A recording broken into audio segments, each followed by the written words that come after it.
again, and welcome to the Penelope Possum channel with me, your hostess, Penelope the Possum again. So, bad news about, Horror Shorts Party. We'll have to, discontinue any viewing of their videos until, I start emailing them for permission to use each and every video, it seems. But I Am Our Scary Tales is still, kosher. Glasses are dirty.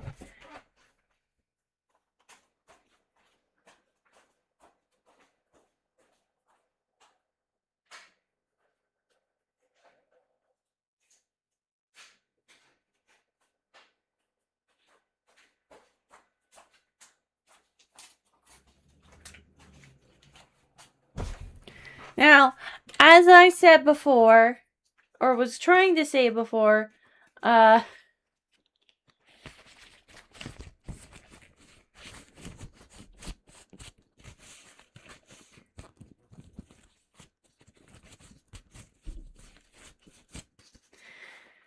wasn't initially going to do a react video today. I was going to play some Minecraft or something, but recently I learned that Palworld is coming out of beta. Finally, we're getting Palworld 1.0. We're finally in the full release, guys. It's gonna happen tomorrow. That means Thursday. This Thursday. Mark it on your calendar, guys. We're going to play the very first game of Palworld 1.0. Hello. So, Palworld 1.0 is coming out tomorrow. That means the day right after that, I'm hopping on here, on stream, to play, possibly, the first streamed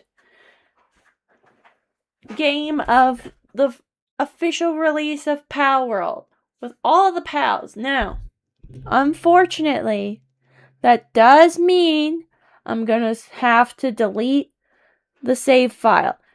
I mean, I don't have to delete the save file, but I feel like we should start from the beginning since it's essentially going to be a whole new game, right? There's going to be so many new pals. It's going to suck severely to lose all that progress. But think of all the cool new features we can see, all the cool new pals we can breed, all the cool new things we can do.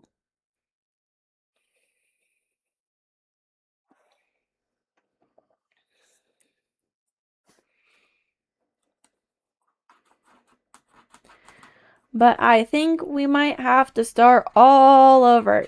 You guys let me know, though.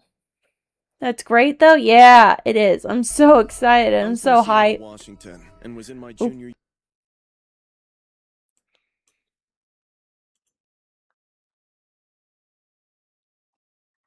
It's literally the single most exciting, one of the most exciting things that's happened to me this year. Oh, speaking of, another exciting thing that's happened this year. Hey, Kelsey.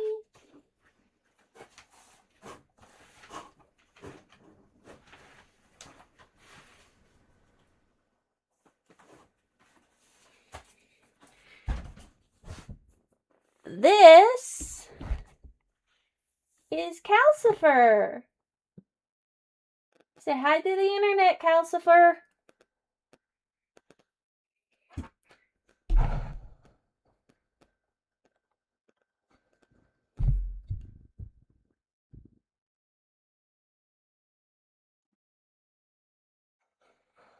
Audio is going.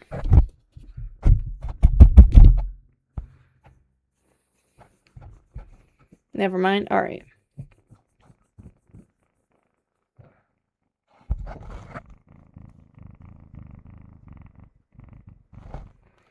Yes, this is Calcifer. He was rescued by me and a friend of mine from almost certain death.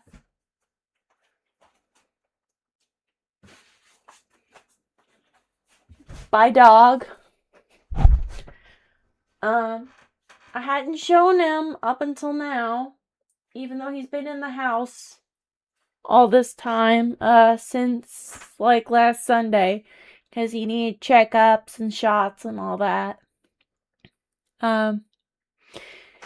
I was getting ready to go to work. Me and my friend was driving me to work, and we were on the road to get there, and I saw the kitten run off into a yard, and this is a yard for a house that's for sale in my area, and I didn't know there was a dog in the yard.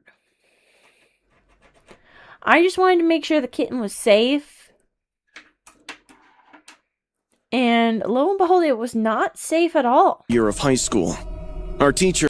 But, once I realized there was a big pit bull in that yard, I couldn't let the kitten stay over there. So, in my work clothes, before I went to work, I, with the help of my friend, wrangled the kitten away from this dog. And now she's keeping the kitten. Was finishing off the last lesson when we heard screaming outside in the hallway. Whoever was screaming got quiet abruptly, and then we could hear a group of screams that sounded 10 times more panicked and horrifying. We could hear kids running and teachers yelling for security. I figured I was safe. I was mostly hidden until I saw this guy outside our class window. He was wearing these grubby clothes that looked like he'd stitched them together from rags. His hair was a mess, like a bird's nest, and he had drool coming out of the corner of his mouth. In his hand, he was carrying a machete that was dripping blood. He kept walking back and forth, like he was hunting someone. My heart dropped to my stomach. I pressed myself against the lockers and tried not to move or breathe. I was way away from his line of sight. I was tracking his movement when my eyes caught a Tyler Brooks standing frozen at the end of the corridor. Tyler was in my grade. He had been making my life hell since middle school. Countless times he'd call me names, shoved me into lockers, dumped my lunch tray, and made everyone laugh at me. I hated him. But right now, he looked nothing like the guy who bullied me every day. He looked terrified, like a deer caught in headlights, and he was trembling with fear. The man with the machete hadn't seen him yet, and was still pacing in the middle of the hallway, but he would see him soon. Tyler was completely exposed with nowhere to hide. I could have stayed hidden. Tyler never would have done the same for me, but I couldn't just watch a kid die. I looked around and picked up a metal water bottle on the floor. Someone must have dropped it. I grabbed it and I threw it as hard as I could down the opposite hallway away from Tyler. It hit the ground with a loud clang and echoed through the empty corridor. The man with the machete stopped pacing. He turned toward the sound and started walking that direction. I hurriedly sprinted toward Tyler. When he saw me coming, his eyes got even wider. I grabbed his arm and pulled him toward the nearest door. It was a storage room. I shoved him inside, followed, and locked the door as quietly as I could. We both pressed against the wall. Both of us were breathing hard, trying to stay quiet. I could hear footsteps in the hallway. The man was coming back. He'd realized the water bottle was a distraction. The footsteps got closer and stopped right outside our door. I could see Tyler's face in the dim light. He was hiccuping, with tears running down his face. He grabbed my sleeve and held on tight, like I was the only thing keeping him alive. We stayed like that, as the doorknob rattled. A man was trying to get in. My heart was hammering in my chest. The doorknob rattled again, before footsteps retreated away. We stayed in that storage room for what felt like hours, waiting for him to jump the door and get us. Tyler was still holding my sleeve real hard. It looked like he'd pass out any second. I could hear sirens outside getting louder. Minutes ticked by, and the cops arrived. I could hear a commotion outside. We waited until they knocked and told us it was fine to step out. I unlocked the that's door annoying. and opened it slowly. 2 officers Yeah. were in the hallway. They asked if Yeah, we were hurt. it's just We said still no, annoying. and they walked us outside. Because The I'd parking prefer it lot just be was full sugar. of ambulances and police cars, with students and Because teachers sugar I can everywhere. get plenty of. Some were crying, For and pennies some on were a being dollar treated by as well. paramedics. I It's saw my simpler to mom running work towards with. me. She grabbed me and But I held me guess so you need, tight like, a I couldn't binder. breathe. Tyler's mom was there too. She ran to him, and he just collapsed into her arms and started sobbing. His mom was crying too, and asking if he was okay and if he was hurt. Across the parking lot, Tyler looked at me. Our eyes met. He was still I feel crying, like the traditional but he gave me a crunchy nod of lollipop gratitude. texture is what I'd want I for looked the away. Jade. I didn't know what to say or how to process any of it. Yeah. 4 people For died the, that day. 2 students and 2 Gravel teachers. idea, I think The it'd man be with a the better machete idea was some to go for, deranged like, guy more who'd broken tough into the texture, school. more Police harder. shot him when he refused to drop his weapon. They said we were lucky and that it could have been worse, but it didn't feel lucky. It felt horrible. The next day I went back to school. Everything felt different. The hallways were quieter and students were talking in whispers. I was walking back to my locker when I heard someone behind me. Noah! I turned around. It was Tyler, standing there, looking at the ground with his hands in his pockets. Hey. He looked up. Thanks for yesterday. You saved my life. Yeah, no problem. Tyler nodded and then sat down on the bench next to mine. Soon, it became our thing. We started talking about the small stuff. He stopped bullying me and started defending me when other people did. School lockdowns aren't meant to be special, but I earned a friend in a bully. Sometimes, the worst days change everything. Sometimes the person you hate becomes the person you trust most, because you went through hell together, doing? and you both made it out alive. What are you doing, dummy? I grew up in Columbus, Ohio with my mom. She's a chemist. My dad was in the military, but he passed away when I was just a year old. So, for as long as Oh, I can this looks remember, weird. it's basically been just the 2 of us. Even though I turned 15, my mom Look at still her. treated me like a toddler who needed to be Look spoon-fed at and him. constantly watched. I can't at really him. blame her, though. I've small. been sick my whole life. Growing up, I had Why a do you ton of smell like life-threatening allergies. I'm talking peanuts, dairy, gluten, and even shellfish. It felt like everything wanted to kill me. I carried an EpiPen everywhere and could only eat the special allergy-free meals my mom made me. I couldn't go out to restaurants or join my friends on school trips or eat at their houses, but that was my normal. As Mother's Day got closer that year, my mom became even more protective than usual. She started packing all my meals for school, checking my room every night before bed, and even went through my backpack each doing? morning. I didn't mind it, though. I knew she loved me and only wanted to look after me. Until that Friday, I accidentally ate a forbidden food. My best friend Jake brought cookies that his mom made. Dude, just have a bite. I swear they're like heaven. I know, but I can't. You know that. Seriously? There's nothing in here you can't have. It's just oats and honey. Homemade, like I told you. Really? Are you sure? I can't risk it. I'm positive. Come on, live a little. Try one. Dumb kitten. So, I did. Dumb kitten. Jake waited until I swallowed, before casually admitting that his mom had added gluten and even some dairy.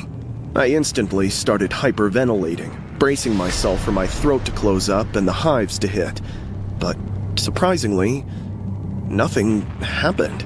I felt completely fine. I was totally confused. Maybe these ingredients were fine after all. Maybe I'd been wrong about what I was allergic to. I started digging into it, questioning stuff I hadn't noticed before. When was the last time I actually had a reaction? I couldn't remember. All my symptoms only ever flared up at home, even though I was doing everything Mom told me to. It never happened at school or anywhere else. Still, to be sure, I started an experiment and stopped eating the lunches my mom packed. I threw them away and bought cafeteria food instead. Their food definitely had tons of dairy and gluten, but it did nothing to me. In fact, after a week or so, I felt better than I had in years, with more energy and less stomach pain. Dread started creeping in. I badly wanted to deny the truth, but the doubts wouldn't leave my mind. So, the weekend my Stop mom hit up attacking me, you Costco, little I snuck into the fuzzball. kitchen and started going through the cabinets. I was checking labels, looking at The ingredients. fluff is trying to murder my when I hand. stumbled on these bottles of meds, totally hidden in the back of the pantry, tucked away behind the Did cereal stuff boxes. them into my lap. I'd never seen any of them before. The labels think had you these got weird everybody. chemical names I didn't recognize, and none of them were the prescribed names I remembered from my doc visits. So, they definitely couldn't be mine. I took pictures with my phone and looked them up online. To my horror, it turned out to be a slow God. poison that would make someone sick without ever killing them. The listed symptoms were exactly the ones I'd had my whole life.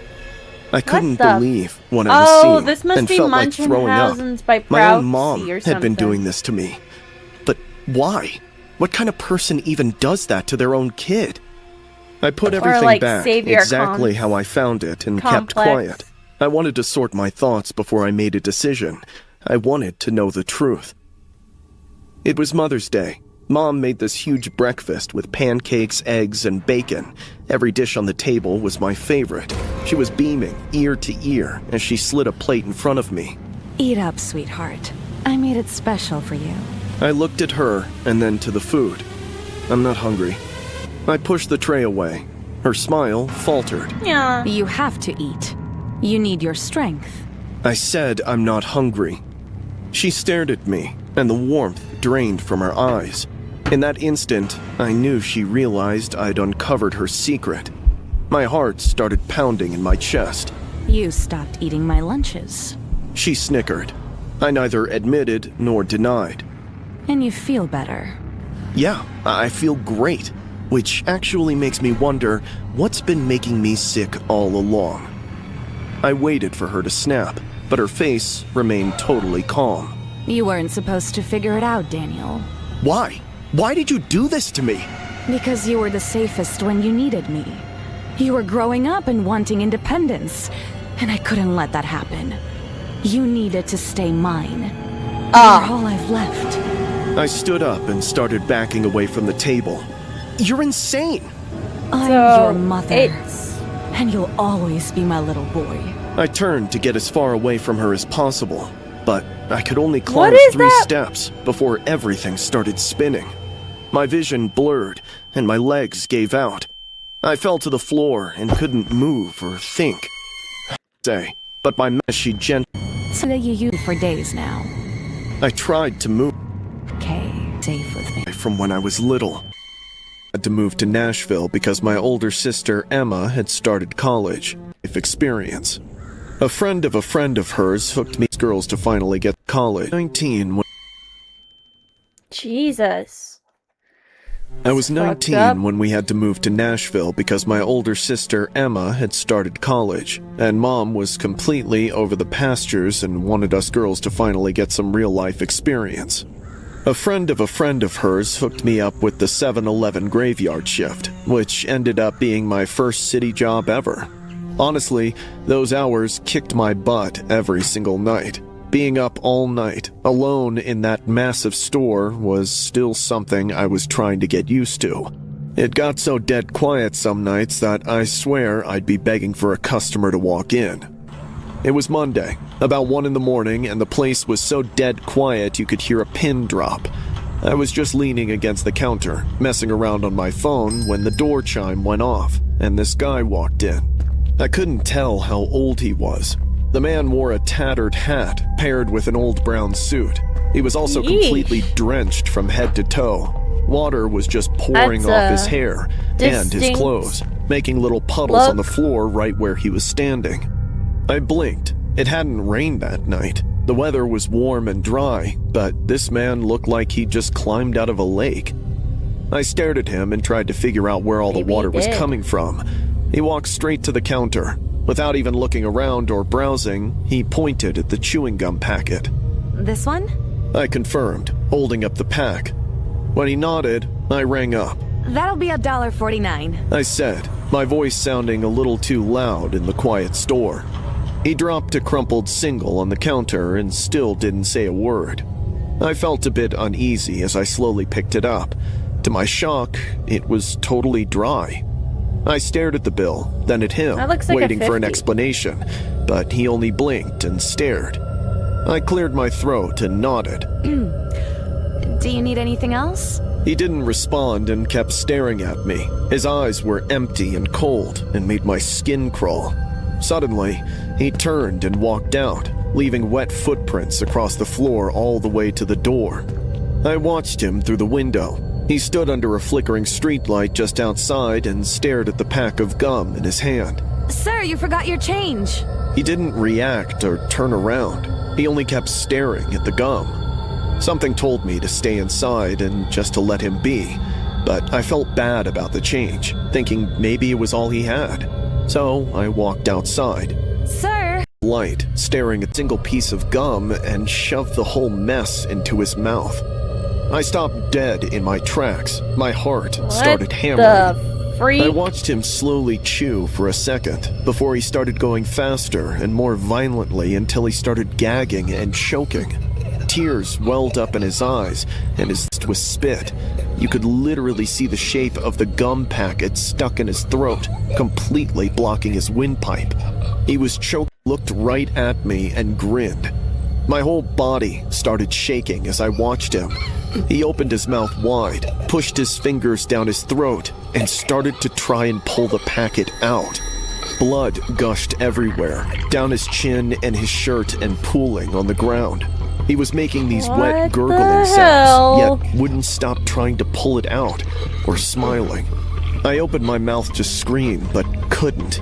I had started Seems sobbing. like a nightmare. Finally, I snapped out of it and ran back inside. I locked the doors and called 911. There's a man outside choking.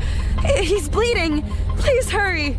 I saw him through the window. Even though he had crumpled right under that streetlight, he was still trying to get that gum out, grinning the whole time. His body was shaking all over, like he was having a fit. Does he have like When the cops finally a got mental there, he was problem? completely still. The paramedics tried to help him, It is but bloody it was too nasty. I'm late. just- He was dead.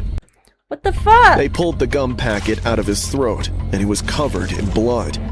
The police asked me questions, what happened and what I saw.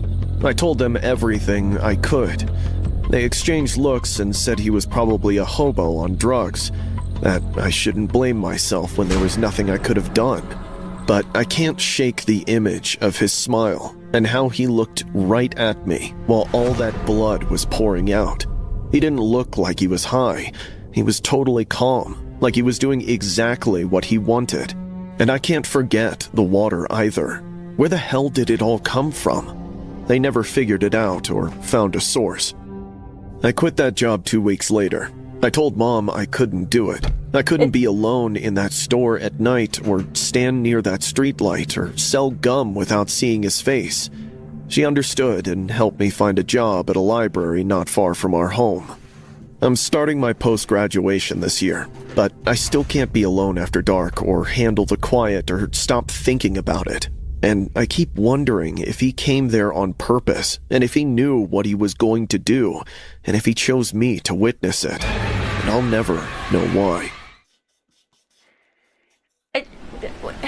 I Dude was downloaded just Omega insane. one snowy night Honestly, right in the middle of I Christmas. think you might be right.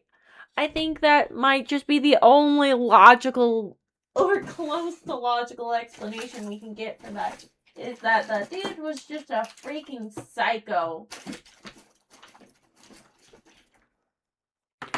I think dude went insane in the membrane.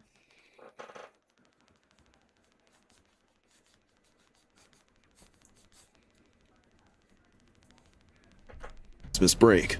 I was a freshman in University Park, Nottingham, and was stuck in my dorm while my parents were off somewhere tropical, living their best life traveling the world. The place was a ghost town, and honestly, I was feeling so damn alone. Talking to random strangers on some social platform sounded exciting. The first few nights were exactly what you'd expect from Omegle. I came across endless spam bots, weird guys, and people doing things I didn't want to see. I was almost ready to delete the app when I connected with this chick named Lena. She was stunning, with long, straight, dark hair and gray eyes that matched the color of her hoodie. She looked about my age and was sitting in a dim room with only a desk lamp throwing a small circle of yellow light. She smiled and said hi, and I turned into a poodle. Lena was sweet, calm, and funny. Poodle? We talked for about an that a hour the saying? first night. She asked what I was studying, what my dorm was like, whether I had a single room or a shared one. I told her I had a roommate, but that he was out a lot. She nodded and said that sounded nice. We connected the next day, and the day after that. By the fourth day, I was seriously looking forward to our calls, replaying every single second of our conversations, which made me notice how little Lena moved. Like, where most people on video calls fidget, check their phones, or glance away, Lena would just sit for hours, still as a statue, staring straight into the camera. Her Almost like smile she's a felt robot or weirdly something. delayed, too. It showed a beat later than it should have, as if her muscles had to fight a battle before stretching. I figured she was probably tired, maybe a little Maybe socially she's on awkward, paralytic. which, honestly, kind of made me like her more. It was the night before Christmas Eve, and Lena got there a little early. We were chatting about what we were doing for the holiday when, right in the middle of it, she steered the talk toward more personal stuff. What floor are you on? I'm on the 5th floor. Does your building have a security desk? Yeah, but just during the day. Why? What time does your roommate usually leave in the morning? Around 8? Lena, is there something wrong? Oh, I was just intrigued. The questions made me really uneasy, but I just shrugged them off, figuring she was probably only trying to get to know me better. The next evening, Oh yeah, we were chatting totally. normally. Totally I was not telling her planning about to this cool kidnap you restaurant and I'd steal recently your checked out, kidneys. when, out of the blue, she asked You'd me be to gone switch like off my 2021. lights. I laughed, thinking she was goofing around, but Lena insisted she was serious. I like talking in the dark, Ryan. It feels more honest somehow. I told her that was a weird reason. She insisted I try. So I got up and turned off the lights. Now the only light left in the room was coming from my screen. Comfortable? Yeah. Will you please come closer to the camera? I want to look at you properly. I leaned closer. Lena was staring at me, so I focused on her face too. Honestly, something about it seemed off. It was tighter, like her skin wasn't sitting right. I blinked and got even closer, trying to figure out what the heck I was seeing. Suddenly, she sneezed. The wig moved, only a tiny bit, but it was enough for me to see the real wrinkled scalp that didn't look like a woman's head. My mind completely froze up for a couple of seconds, before it finally dawned on me. I guess the anger and disgust must have been written all over my face, because Lena's smile totally vanished. She blinked, let out a big sigh, and mumbled, You're not supposed to see that. Suddenly, the camera started shaking like crazy. The angle got wider, and I could see more of his room. There were clothes dumped on the floor, a chair in the corner, and a bunch of wigs in different colors and lengths hanging on hooks on the wall. The camera tilted back, and I could see him sitting in the hoodie with the wig on, but it was all messed up and crooked now. The whole disguise was shot. He was staring right into the camera, and it totally creeped me out. I slammed my laptop shut really fast and sat in the dark, trying to breathe for a few minutes. Then, I flipped on every light in the room, locked my door, and sat there, trying to figure out what the hell had gone down. Seconds later, I heard a piece of paper slide under my door. My mouth dried up. I gulped, picked it up, and opened it, standing a few feet back from the door. I liked you better when you believed me. It read. My palms started shaking and heart pounded. He was right outside. I hurriedly called campus security and the police. When they arrived, they checked the hallways, the stairwells, and the entrance, but he had disappeared. The officer who took my statement kept his face very carefully neutral the whole time, which told me he thought I was either pranking him or having some kind of episode. The one thing they did find was that the security camera covering my floor had gone dark sometime that evening. The university labeled it a technical fault. I moved out of the dorm 2 weeks later. My parents thought it was stress. I let them think that. I never found out who he was or how he got there so soon unnoticed. I just know that I was a toy he was playing with, and I messed up his game by noticing what I wasn't even supposed to notice. The note is still somewhere in my desk, but more than his words, it's his neat handwriting that bothers me. Like he'd written it out somewhere else first and then copied it clean, expecting me to figure and freak out. Maybe he'd been planning to leave it all along, and I realized then that the game wasn't over. He'd just raised the stakes. It had to be the worst thunderstorm Seattle's ever seen. I was scooting home from work when the rain started dumping so hard I literally couldn't see the road. The streets were getting totally flooded with water rushing past my tires, and there was lightning flashes everywhere in every 5 seconds. My apartment was only about a 15-minute drive away, and I was so desperate to get there that I didn't pull over until I literally couldn't see more than 10 feet in front of me. I started looking around for shelter, and my eyes caught the glowing Domino sign. I drove into the parking lot. Pulling over, I hopped off my scooter and ran for the door. By the time I reached it, I was totally soaked. I anyway pushed it open and stepped in, expecting other people who'd sought shelter or were simply there to hang. But the place was totally empty, without even a worker behind the counter. The lights kept flickering on and off, buzzing away. Plus, there was this overwhelming metallic smell, like iron that made No. Heavy metallic smell in a completely seemingly empty store. That's huge red flag. You could not get more red flags in a communist country. Get the fuck out of there, dumb bitch. Stomach clench. Hello? My voice echoed in the empty space, mingled with the sound of rain pounding against the windows and thunder. I waited for someone to appear before I called out again. After 5 minutes of no answer, I was seriously about to turn around, head back out into the rain, and find another spot, when my ears caught a faint sound of footsteps coming from the kitchen. A minute later, this chubby guy with blonde hair and a bushy beard emerged through the swinging door. He looked to be in his mid-40s and was wearing a Domino's uniform, but it looked too tight for him. The shirt was wrinkled and stained. His hands were shaking, and his eyes were darting around, looking at everything and nothing all at once. He eyed me toe and back and flashed a polite smile. "Can I help you?" Can I get a small pepperoni pizza and wait till the storm's over? I was trying to act normal and ignore the feeling in my gut that something fishy was going down there. He nodded, jotting something down on his pad, but when he turned around, I couldn't help but notice the dark, wet, fresh-looking stains all over his sleeves and arms. As he started walking away, that metallic smell got way stronger. My pulse quickened as I watched him disappear into the kitchen.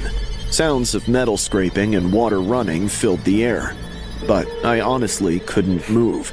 I forced myself to take a step closer to the counter, leaned in, and tried to sneak a peek through the kitchen window to figure out what that smell was and what those gross stains were from.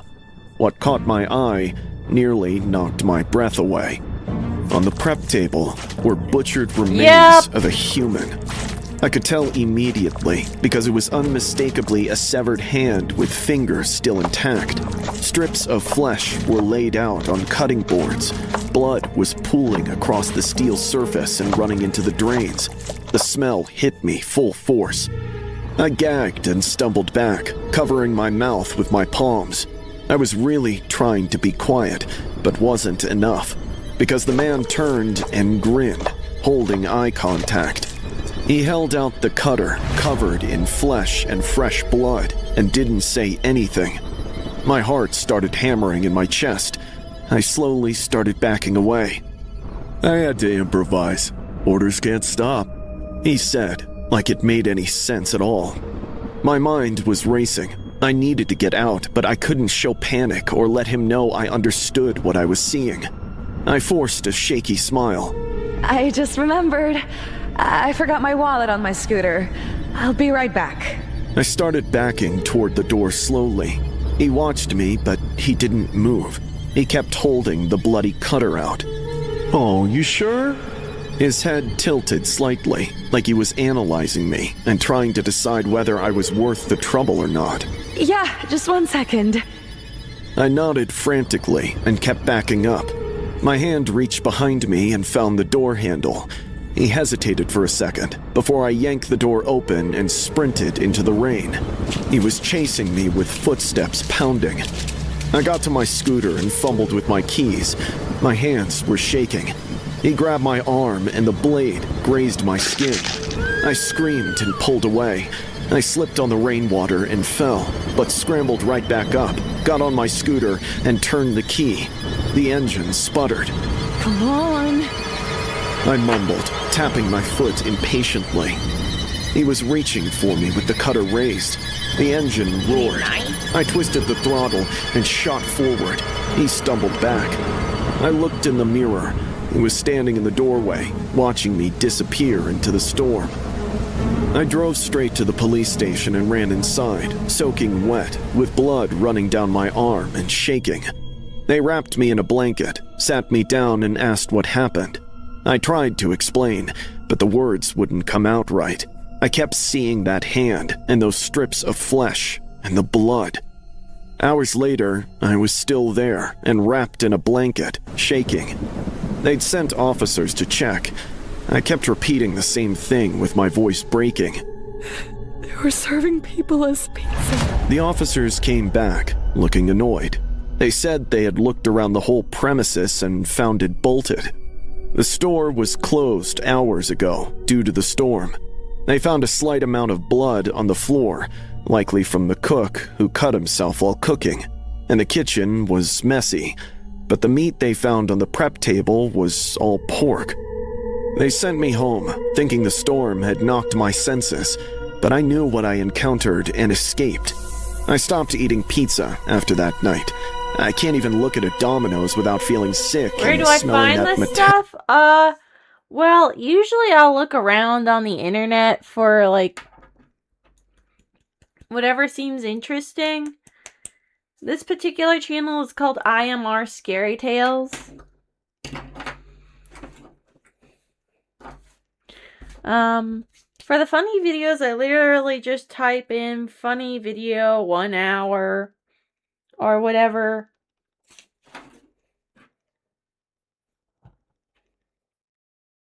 And I'll choose whatever looks the most interesting or funny.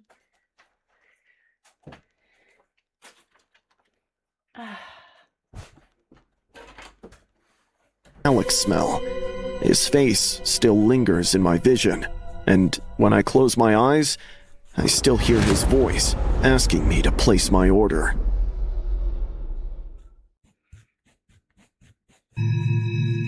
It was one of the coldest nights of Atlanta. I had just hit 17 and felt like I could conquer the world.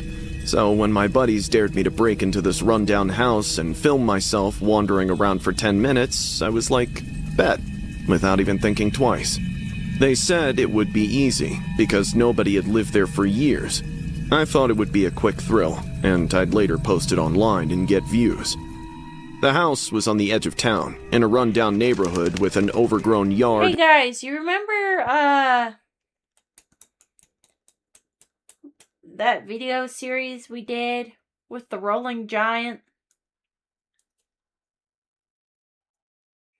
Yeah. There's a very good reason not to do Urban Explorer. And boarded up windows.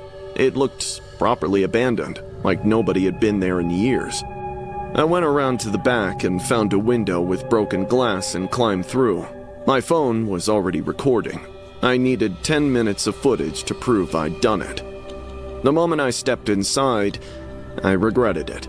The kitchen was disgusting, with rotten food on the counters and plates covered in mold. Those Cockroaches look out were of crawling place. on every surface. The smell was so awful I nearly threw up.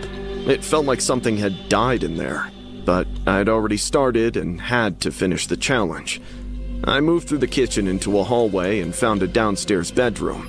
There was a stained mattress on the floor, with needles scattered around it and empty bottles. That one was Peering kinda at creepy. them, Kinda I realized creepy is it an wasn't understatement. an abandoned place, but a neglected house, and someone could actually be living there. I should have left right then. I knew I was intruding, but I was already 5 minutes in and needed 5 more for the challenge. I kept filming and walking through more rooms. See, this is the actual reason not to do Urban X. It's because these fucking places can be filled with homeless people.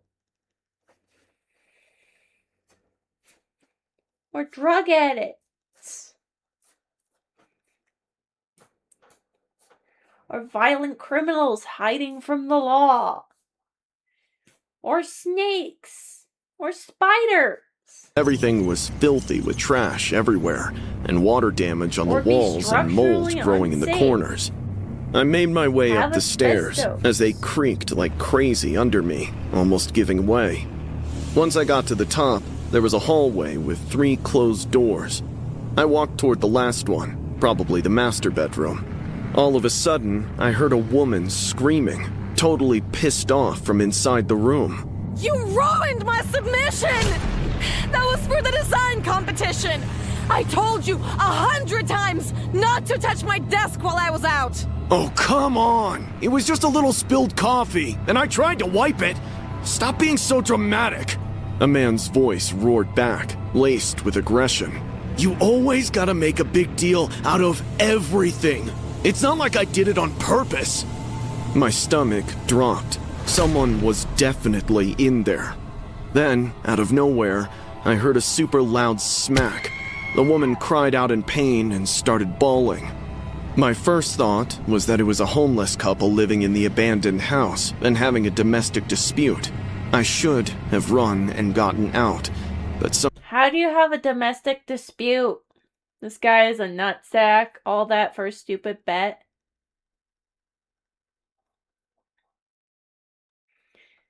Yeah.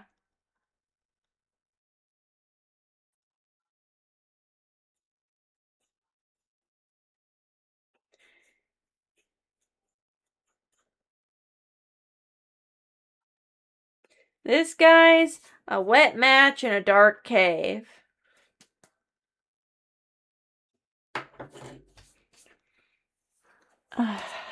Finally, my feet aren't itchy anymore.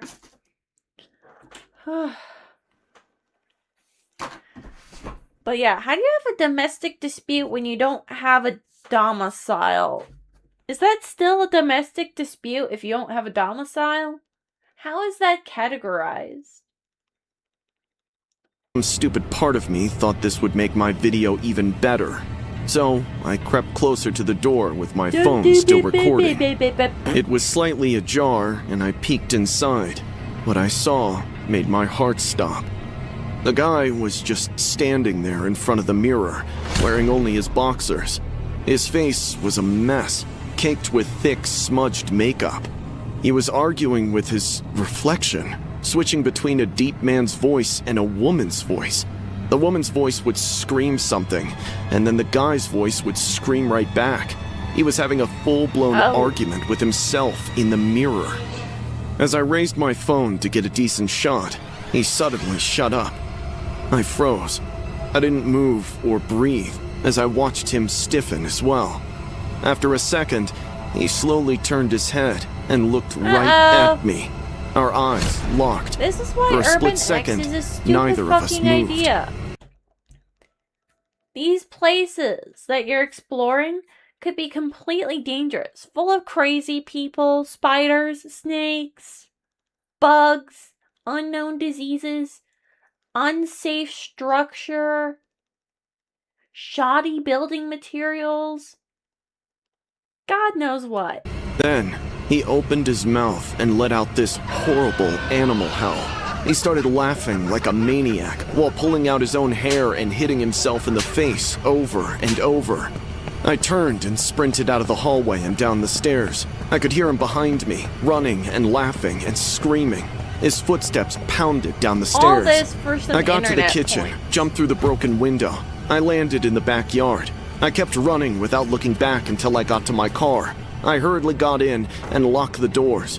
My hands were shaking so What about your badly I could friends, barely get the numbnuts? key in the ignition. I looked back at the house. He was standing in the backyard in just his underwear and covered in makeup, staring at my car. He started walking toward me slowly, still laughing. I started the car and floored it. I got out of there as fast as I could. I kept checking my rearview mirror and making sure he wasn't following me. He wasn't. I went straight home and locked myself in my room. My friends were texting me, asking me for the video. I sent it to them. They watched it, and nobody believed it was real. They thought I'd staged it and hired an actor, that the whole thing was fake. But it wasn't fake. It was real. That man was real. I called the police and told them what happened. They said they'd check it out. They went to the house and said it was empty. But I have the video. I watched it 100 times. You can see him clearly, hear him talking to himself, and hear that howl. Winter break's over. School's back on.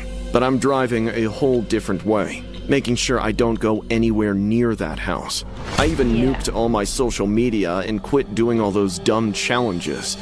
Because I can't stop thinking about the whole thing. Wow. And I keep Numbnuts wondering what would have happened grew a if I'd been brain. slower. And if he'd caught me before I got out that window.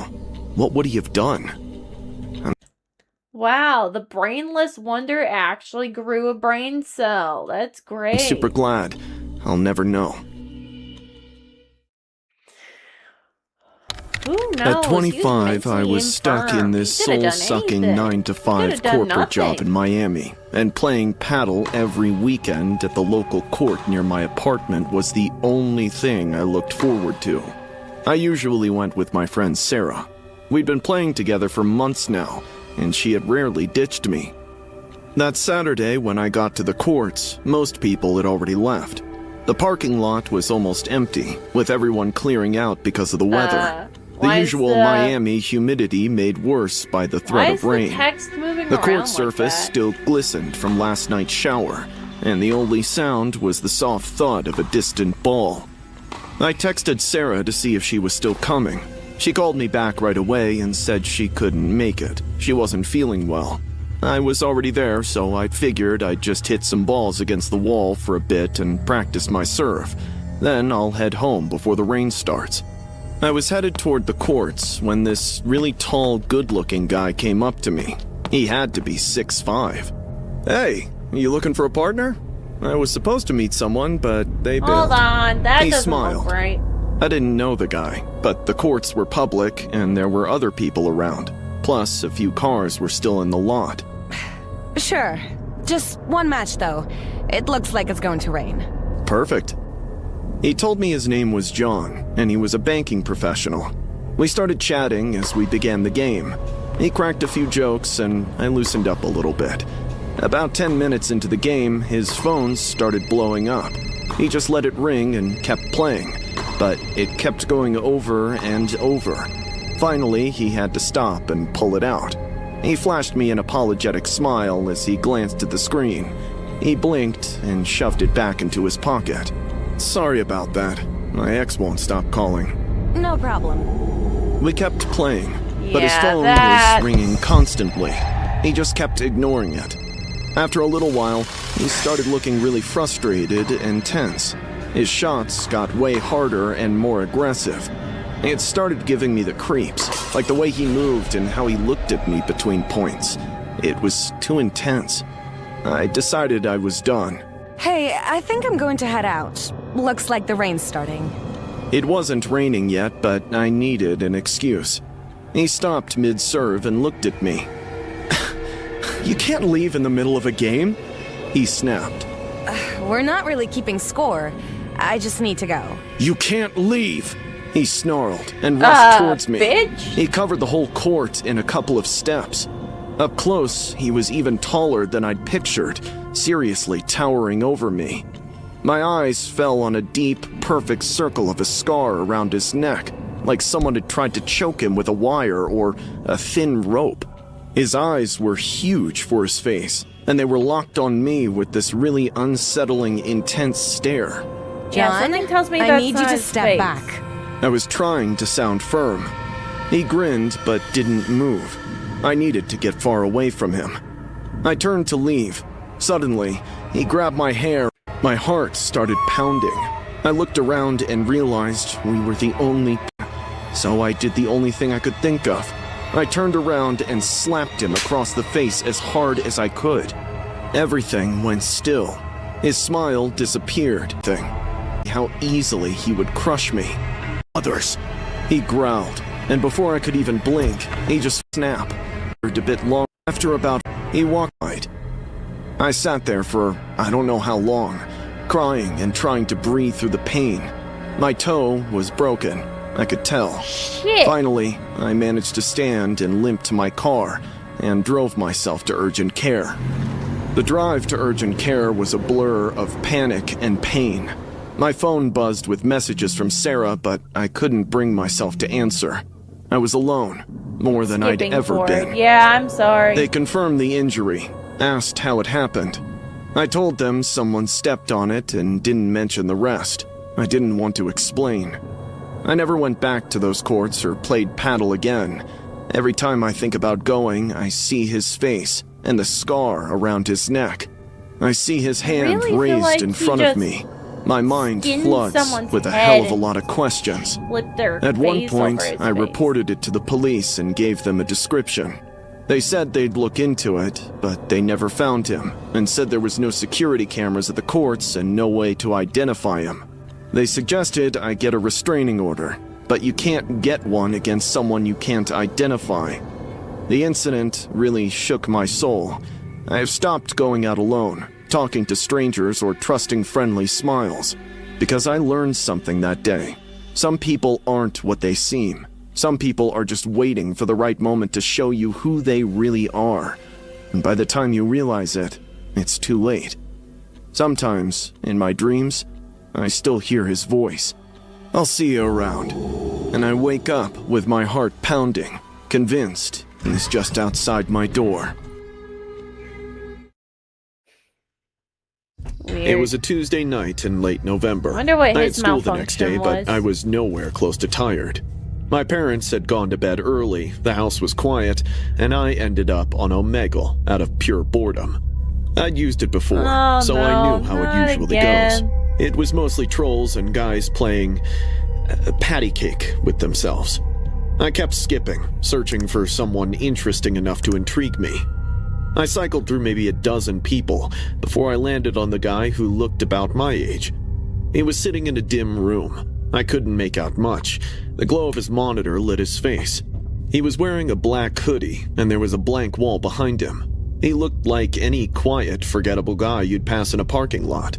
I was about to skip him too, when he nodded his head and mumbled a hi. "I'm Jake." I smiled. "Brandon." We did the usual small talk. Where are you from? What time is it there? He seemed calm. I remember thinking he was one of the more normal people I'd connected with. Until he said, "You're from Ohio, right?" My heart skipped a beat. "How did you know that?" He smiled. "Lucky guess." I brushed it off. Maybe something in my background tipped him off. I didn't think too hard about it, but then he started talking about my room. He knew the layout. "I like the teak wood of your table. You placed it right against the wall. And that Naruto poster above your monitor is stunning." My stomach went tight. "How do you know what my room looks like?" I stuttered. He only kept smiling and whispered my full name. I hadn't typed it anywhere. My Omegle session had nothing attached to my identity at all. There was no way he should have known it. "What did you just say?" "Jake Anderson." He giggled. I felt the blood drain out of my face. "How do you know my name?" He leaned slightly closer to his camera, grinning ear to ear, and told me to turn around. Everything in me went cold. "What?" "I said turn around." look behind you." I didn't want to. Every instinct I had was screaming at me to not take my eyes off the screen. But I did. I turned around slowly in my chair and looked at my room. Everything exactly where it was supposed to be. Nobody there. I felt stupid for freaking out over a weirdo on the internet. Annoyed, I turned back to the screen. He was still watching me. "Good," he said. "You're still alone." He giggled and dropped the call. I blinked and sat there staring at a black screen, heart hammering, trying to make sense of what had just happened. Suddenly, my phone buzzed on the desk. It was an unknown number. I opened it and felt the floor drop out from under me. It was a snap of mine, taken from behind, over my shoulder. It looked like someone had clicked it from inside my room. I could see the back of my own head, my monitor, and the Omegle interface still open on the screen. The timestamp on the photo matched the call exactly. Whoever took it had been standing right behind me while I was talking to that dude on the screen. I spun around so fast I knocked my chair back and tore through my room. I checked every single corner, but the room was empty. I ran downstairs and called 911. I couldn't even get the words out straight. I told them someone had been in my house, that I had proof. They said they'd send someone. I sat on the living room couch with every light in the house on and waited. By the time the officers showed up, my parents were right beside me. They searched the whole place, but everything was normal, until one of them called out from the kitchen. He had found a dead crow in the sink, with its wings torn clean off, its feathers matted in blood, smeared across the white porcelain. It hadn't been there when I came downstairs. My family didn't even own a bird. The second officer checked the back door. The lock had been forced. Someone had broken in, left that thing in our sink, stood over my shoulder long enough to take a photograph, and walk out without making a sound. They took the photo as evidence. They asked if I recognized the man from the call. I didn't. They said they'd investigate and told my parents to change the locks. My mom couldn't stop shaking. My dad didn't say much, but he kept walking through the house long after the officers left, checking things they'd already checked. We didn't sleep that night. All of us sat in the living room with the lights blazing until the sun came up. The police never found him. They didn't even have a trace to begin with. The case went cold within a few weeks. I've had a lot of time to think about it since, and have come up with a lot of permutations and combinations, but nothing makes sense yet. How could he know my whole name? How did he show up in my house while my parents slept downstairs and snap a pic while I sat in the same room? And what's up with the crow? Was it a message or a demonstration of some sort?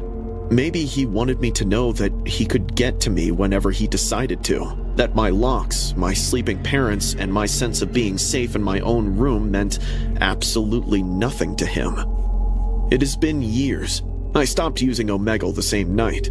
I don't chat with strangers on random platforms, but because I learned something that night that I can't unlearn.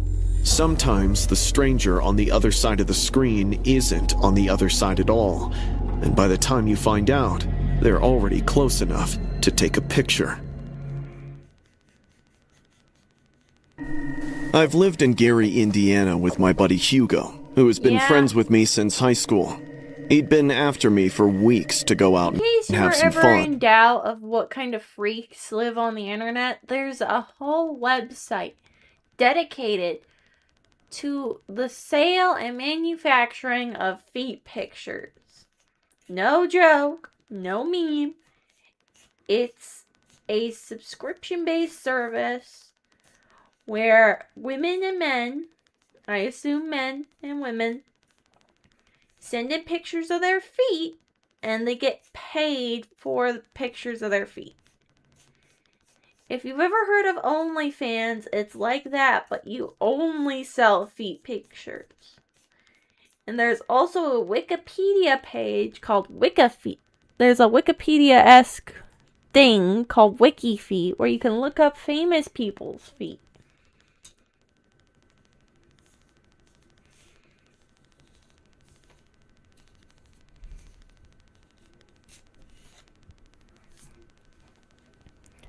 Like, internet celebrities, real life celebrities.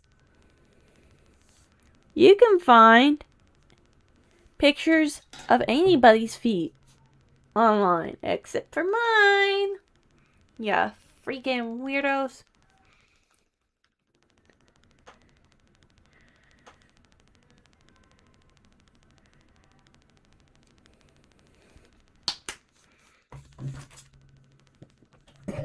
You're fossilizing, man. Remember the old reckless days? What got into you? I finally said yes on a Thursday evening because Hugo wouldn't shut up otherwise. We got dressed and he took me to this underground club off the Calumet Expressway that I didn't even know existed. Inside, the floor was sticky and the music was so loud I felt it in my back teeth. I got us drinks just to have something to hold, and we found a spot along the wall. Hugo was scanning the crowd the whole time, too distracted to hold a real conversation. I was about to tell him to just drop whatever this was when he leaned in close. I need to tell you something, but promise me you won't freak out. He told me he'd been on one of those anonymous dating apps for a few months, running a profile under a fake name with pictures he'd lifted off some Instagram fitness account. Candace, the girl on the other end, was 18. They'd been talking for 6 weeks, and he told her tonight was the night they'd finally meet. I told him this was a terrible idea, but before I could say more, he grabbed my arm. She's here. I turned around. The girl was indeed young and gorgeous, with waist-length blonde hair. She was wearing cute dungarees and had so much makeup on that it made it hard to make out her real features. But the calmness in her eyes didn't match the rest of her face. Hugo was nervous and fumbling, and I could see him trying to figure out how to do this. All the while, Candace smiled without blinking. Perhaps that gave Hugo the courage to tell her about his true identity and age. I'm really sorry, Candace. Now, most people would have walked out or screamed or made a scene. I would have too. But Candace just tilted her head a little and said she appreciated the honesty and told us she knew a quieter spot if we wanted to continue the night somewhere we could actually hear each other. Hugo said yes before I finished the word. Never go to a second location with a stranger. We walked out together into the parking lot and got into Hugo's car. Candace slid into the passenger seat while I got in the back. He pulled out of the lot, grinning like he just won $1 million lottery. He had the music low and kept glancing at Candace, leaning toward her when he talked. At one point, he caught my eye in the rearview mirror and wiggled his eyebrows like we were 17 again. I looked away. The city thinned out fast. The streetlights got sparse before it stopped altogether. Friends like we were that. on a 2-lane road outside Gary, with flat, dark fields on either side and nothing ahead of us but Hugo's headlights cutting into the black. Oh, I nearly forgot about it. Remember, I promise I'll make it for you. Suddenly, Candace reached into her bag and pulled out a small Ziploc of individually wrapped candies. She held the bag over her shoulder toward the back seat first, then offered one to Hugo. Hugo grabbed one, popped it into his mouth, and showered Candace with compliments. I took one, made a show of unwrapping it, held it against the inside of my cheek, and worked it out with my tongue when she turned back to face front. Hugo was mid-sentence, something about a restaurant he wanted to take her to, when his words started sliding into each other. His head dipped and his hands went loose on the wheel. The car drifted toward the gravel shoulder before I lunged forward and grabbed it. Hugo! Hugo! He was a dead weight against the seat, chin to his chest. The girl pulled the handbrake and we jerked to a stop on the side of the road. My own vision was going soft at the edges. My heart started pounding as I gripped the headrest and... This is like 5 essential rules of safety that they ignored. First off, don't meet strangers off the internet. Second off, don't agree to go to a second location with someone you don't know. Third, don't trust somebody who's wearing a shit ton of makeup. That's a personal rule. But third, for real, don't accept strange treats from people you don't know personally. 5, if something seems off about someone's face, there's probably something off with them. And 5, for real, if someone's wearing a shitload of makeup on their face, they're probably got something to hide. I told myself to stay up. Candace didn't move an inch. You didn't swallow it. She hissed, watching me in the rearview mirror. I didn't answer. My arms were shaking, and mind was going numb. My eyelids felt heavy too. Unbothered, she turned around in her seat and started going through Hugo's jacket. She pulled out his wallet, phone, watch, and the keys. He thought only he could catfish. She giggled, holding up his wallet like she was inspecting it. A 42-year-old man chasing a teenager. Men would never learn, would you? She turned and snatched my phone and wallet too, before she pulled out a knife from her jacket pocket and stabbed Hugo in the ribs. My eyes popped open and sweat slicked my palms. I opened my mouth to scream, but sound wouldn't come out. She giggled, pulled it out, and shoved it into his body again. She did it many so times, I lost count past 6. In seconds, the stench of blood filled the car. Somehow, I got the door open. Exactly My why legs the hit the fuck gravel you don't and do buckled. shit like this. I went down on both hands, got back up, and limped along the road shoulder in the direction we'd come from. Behind me, I heard the door open, followed by her footsteps on the gravel, but she wasn't chasing. He deserved it.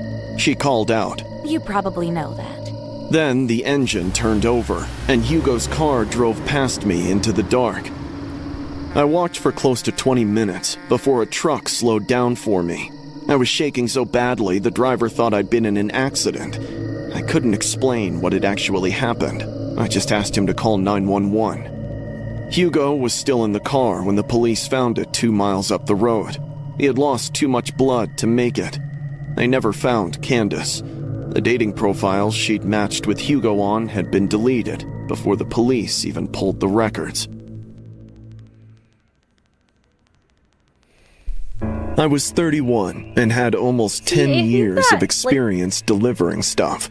Domino's. He said that she had like cakey makeup on. When I think of that, I think of what like they do to corpses to make them less corpsey.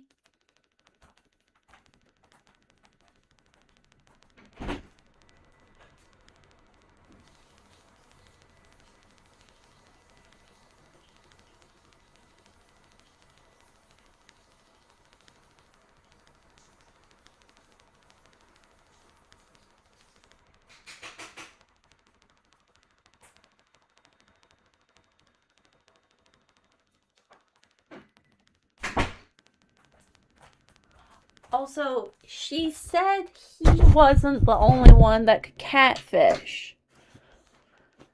That makes me think, first off, she was probably not actually a teenager. Second off, she was probably a much older woman pretending to be a teenager so she could lure creeps like that dude.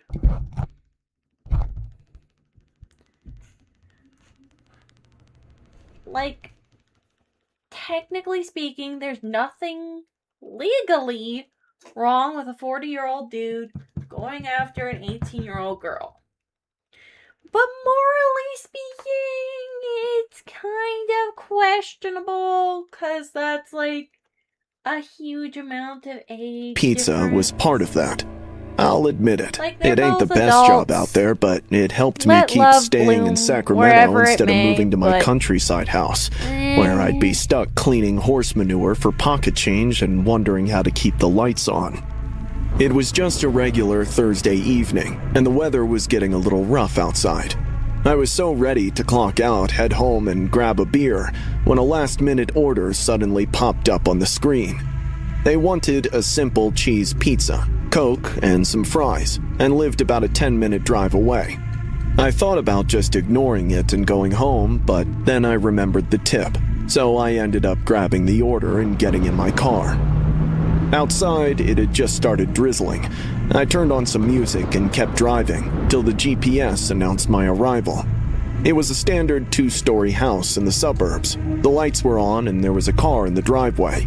I grabbed the pizza, walked up to the front door, rang the doorbell, and waited, tapping my foot and whistling some random Britney Spears. After about 5 long minutes later, a woman in her 20s with red hair answered. She checked me out through the screen door, blinking like she was totally confused and freaked out all at once. "Domino's," I said, holding up the box. You got the wrong address. "I'm sorry?" Wrong address. I didn't order anything. I frowned and checked the receipt. "Well, this is the address on the order. Are you sure nobody else here ordered it?" I said, pointing at the address. I'm the only one here, and I didn't order anything. I was starting to get annoyed. This happens sometimes with people who claim they didn't order, trying to scam a free pizza. They think it's hilarious to waste a delivery guy's time. Was she one of those jerks? "Look, ma'am, someone at this address placed an order." I told you I didn't order this. Her voice was defensive. "Well, either you're lying or someone else here did it." There's nobody else here. But her eyes flickered for a second, like she wasn't sure. I turned to leave and had almost walked out when she whispered. Wait. I stopped. She was in the doorway with arms wrapped around herself. I felt for days like I'm not alone here.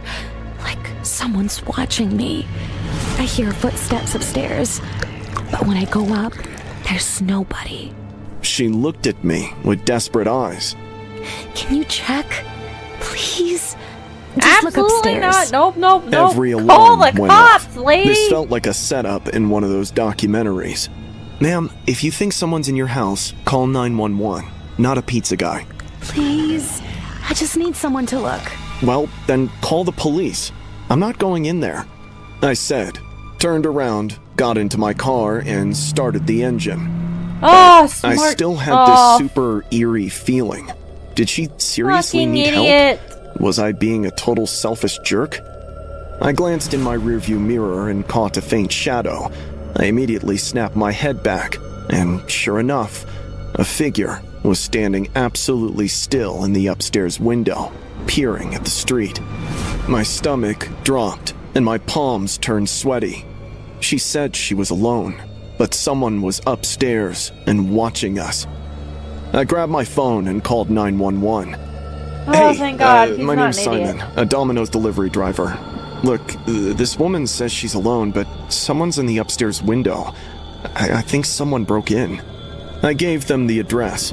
The operator said officers were on their way.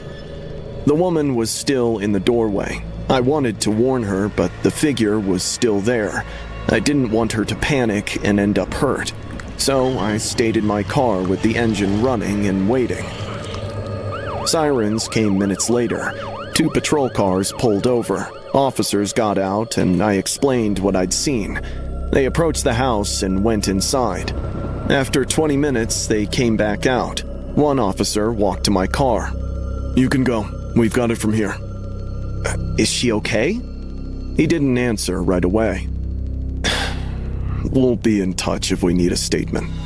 I nodded and drove home, but I kept tossing in my bed the whole night. I couldn't stop thinking about that figure and the young woman. The next morning, 2 officers showed up at my apartment and asked me to come down to the station and answer some questions. I went and sat in a small room. They asked me to describe everything I saw and everything the woman said. I told them. When I finished, I asked the question that had been eating at me all night. "Is the woman okay? Is she safe?" Thank One God. officer looked at the other, and then back at me. "She's not the homeowner, Mr. Simon." My blood went cold. "What?" "The real owner was found mutilated upstairs in the bedroom, dead for at least 3 days based on decomposition." I couldn't breathe or process what he was saying. "The woman you delivered to had been living in the house since she killed him. We're still piecing together how she got in and why she stayed. But the strangest part is, he pulled out an evidence bag with a phone inside. The victim's phone placed the pizza order, not hers. That's impossible." She swears she never touched his phone, but the order was placed at 11:03 p.m. from his phone, from upstairs. I felt sick. The officer told me the woman kept saying the same thing over and over, claiming that the dead man would not stay dead. She said it was why she called for help and why she asked me to check upstairs, because she could hear him moving around up there. The officers thought the woman had lost her mind and that the crime of heat often led to such delusions. They wouldn't understand what she meant when she said, "I do." I lived with my mom and dad in Boston, in a house right across from the park. My mom was a marketing consultant, and my dad was an attorney. Until a couple of months ago, Mom worked from home and was always the one who kept the house running. Eventually, her company called her back into the office full-time, and with the long commute and exhausting hours, she just couldn't keep up. So, she hired Miss Carter to help her. She was this quiet, middle-aged woman who hardly ever spoke above a whisper. She started coming every day. She'd arrive in the morning and leave in the evening. At first, everything seemed perfectly normal. Mom was satisfied with her work. She cleaned, did the laundry, and made dinner.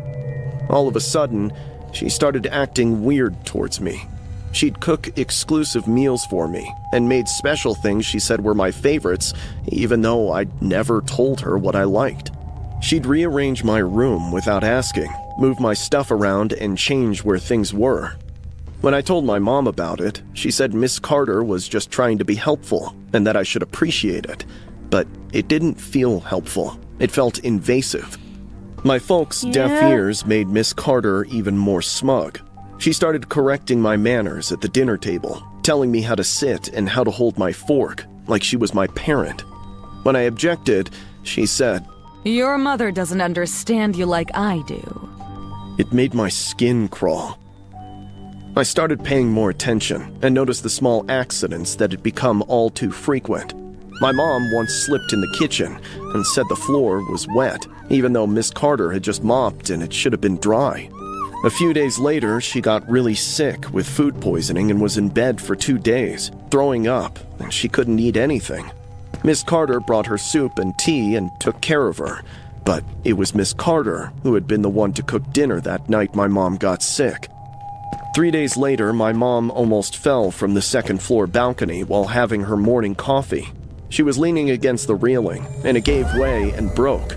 She caught herself and didn't fall, but she could have, and she could have died. When my dad checked the railing, he said it was loose, like the bolts had been unscrewed. He fixed it and said it must have been old and worn out, even though we just had the whole balcony redone last year.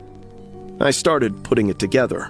All the accidents happened after Miss Carter started working here, and they all happened to my mom, never to my dad or me. I was convinced Miss Carter was behind it, and that she was trying to hurt my mom on purpose. So, one evening, I gathered up the courage, went to my dad, and told him everything. He listened patiently, but told me I was being ridiculous, and that I was imagining things. Miss Carter is a kind woman trying to help our family. You should never accuse people without proof. It's wrong and unfair. I tried to argue, but he wouldn't listen. That Mother's Day, Mom was over the moon. She'd had the day off and was planning this dinner for days. Miss Carter helped cook. I watched her the whole time, especially everything she put in the food, but couldn't find anything out of place. The dinner was normal. We ate, talked, and laughed. My parents allowed me to stay up late to watch a movie, and when it was time for bed, Mom tucked me in at around 10. I fell asleep shortly after. A couple of hours later, I woke up to a sound, feeling a presence in my room. I opened my eyes to find Miss Carter standing beside my bed in the dark, smiling down at me. I froze. I couldn't move or scream. Don't worry. I'll be a better mother to you. Leaning closer, she stroked my cheek and whispered in my ear. Suddenly, I found my voice and screamed as loud as I could. My dad came running. He turned on the light and saw Miss Carter by my bed. "What's going on?" he asked her, even though I was the one who had screamed. He and Miss Carter shared a look. Tell him. She grinned. My dad closed the door and locked it. My stomach dropped and heart started pounding. Miss Carter isn't just our house help. She's very important to me. We've been together for a while, and we've decided it's time for a change. Time for your mother to go, and us to be a family. I couldn't breathe. Okay, so she's not nuts. Wait. She's just trying to The get rid of the accident. wife so they can be... You were in on it? I gasped.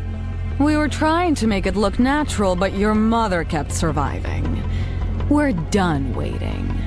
Miss Carter moved toward me. I jumped So off the bed his and ran mom, to the door. His dad It was and the locked. nanny were in I cahoots. rattled the handle. My dad grabbed my arm. I bit him hard and he let go. I ran to the window. It was already open. It was a long drop, but there was a tree. Miss Carter was approaching me with a lamp in her hand. Before her fingers could reach out, I climbed out and grabbed the branch. It cracked, but held. I climbed down and scraped my hands, and I hit So the his ground dad was running. cheating on I could hear his Dad mom. yelling from the window. He had jumped after. I blindly sprinted to the neighbor's house and pounded on the door, screaming. Fortunately, they were up too, and opened it right in time. I hurriedly got in and told them everything, as Dad pounded on the door outside. They called 911, and when the cops came, they found my mom locked in the basement, with a poly bag tightly wrapped around her head. She was barely breathing. My dad and Miss Carter had run away. I stood outside and watched the ambulance drive away with my mom inside. The police still haven't found my dad or Miss Carter. It has been 9 months, and Miss Carter doesn't matter to me anymore. My dad was the one I couldn't stop thinking about. He's gone, and no one knows where he is, but he is the person I trusted most, and he turned out to be someone I didn't know at all. So dad Monsoon was cheating season on showed up mom early and in wanted Nashville that to year. I was 10 and home kill alone the with my mom. mom My dad was so out of that town he on a could business easily trip. The city transition was getting hammered by a bad from thunderstorm. It was so intense, the mom everything was pitch black, his side even in the middle of the piece. day. The nights were even worse. Mom tucked me in bed at around 9 after reading Where the Wild Things Are. My room was upstairs at the end of the hall, while Mom slept downstairs. The storm got worse as the night went on. I could hear the rain pounding against my window and thunder getting louder and closer. I'm not usually scared of storms, but this one felt different and heavier. Around midnight, I woke up to this violent crack of thunder that literally shook the whole house and made my bed vibrate. "Mom?" I called out, clutching my pillow. My heart was pounding like crazy. I had this creepy feeling like something awful was going to happen. I got out of bed, opened my door, and stepped into the hallway, and immediately went weird. The house felt different. I went over to the stairs and peeked into the living room. The streetlight outside was Some of shining these sound through like the window, nightmares rather than illuminating just enough actual to see. stories. And what I saw totally made my gut wrench. The living room was a wreck. Our couch was ripped open, with stuffing spilling out everywhere, like someone had taken a knife to it. There were deep stab marks in the cushions. The coffee table was knocked over and a lamp was broken on the floor, and the front door was hanging open slightly, but enough to see that the lock was broken. Muddy boot prints tracked across the floor from the door to the hallway. Someone had been inside. I stood there, frozen. I couldn't move or breathe. I really wanted to see Mom, so I snuck down the stairs as quietly as I could. I got to her bedroom door. It was shut. I slowly pushed it open. There was a little blue nightlight plugged in. It was dim, but I could see. Mom was in bed, lying on her side, facing away from the door. "Mom! Mom! Wake up! Someone's Your in our mom's house!" dead, kid. She didn't respond. I Yep. took a step closer. "Mom, please wake up!" I went around the bed to see her face. That's when I saw something in the corner of the room. It looked like a guy was crouched down right next to the bed, like he'd been hiding there the whole time.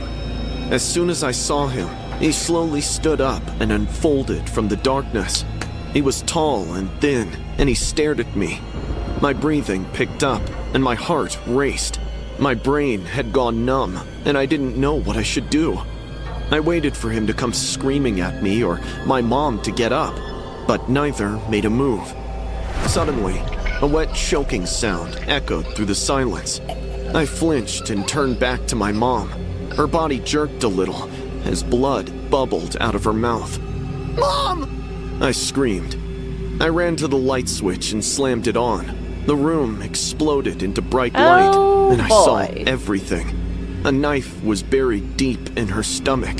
Her shirt was soaked with blood. Her eyes were open but empty and staring at nothing. Stinky chicken. That choking sound had been her last breath.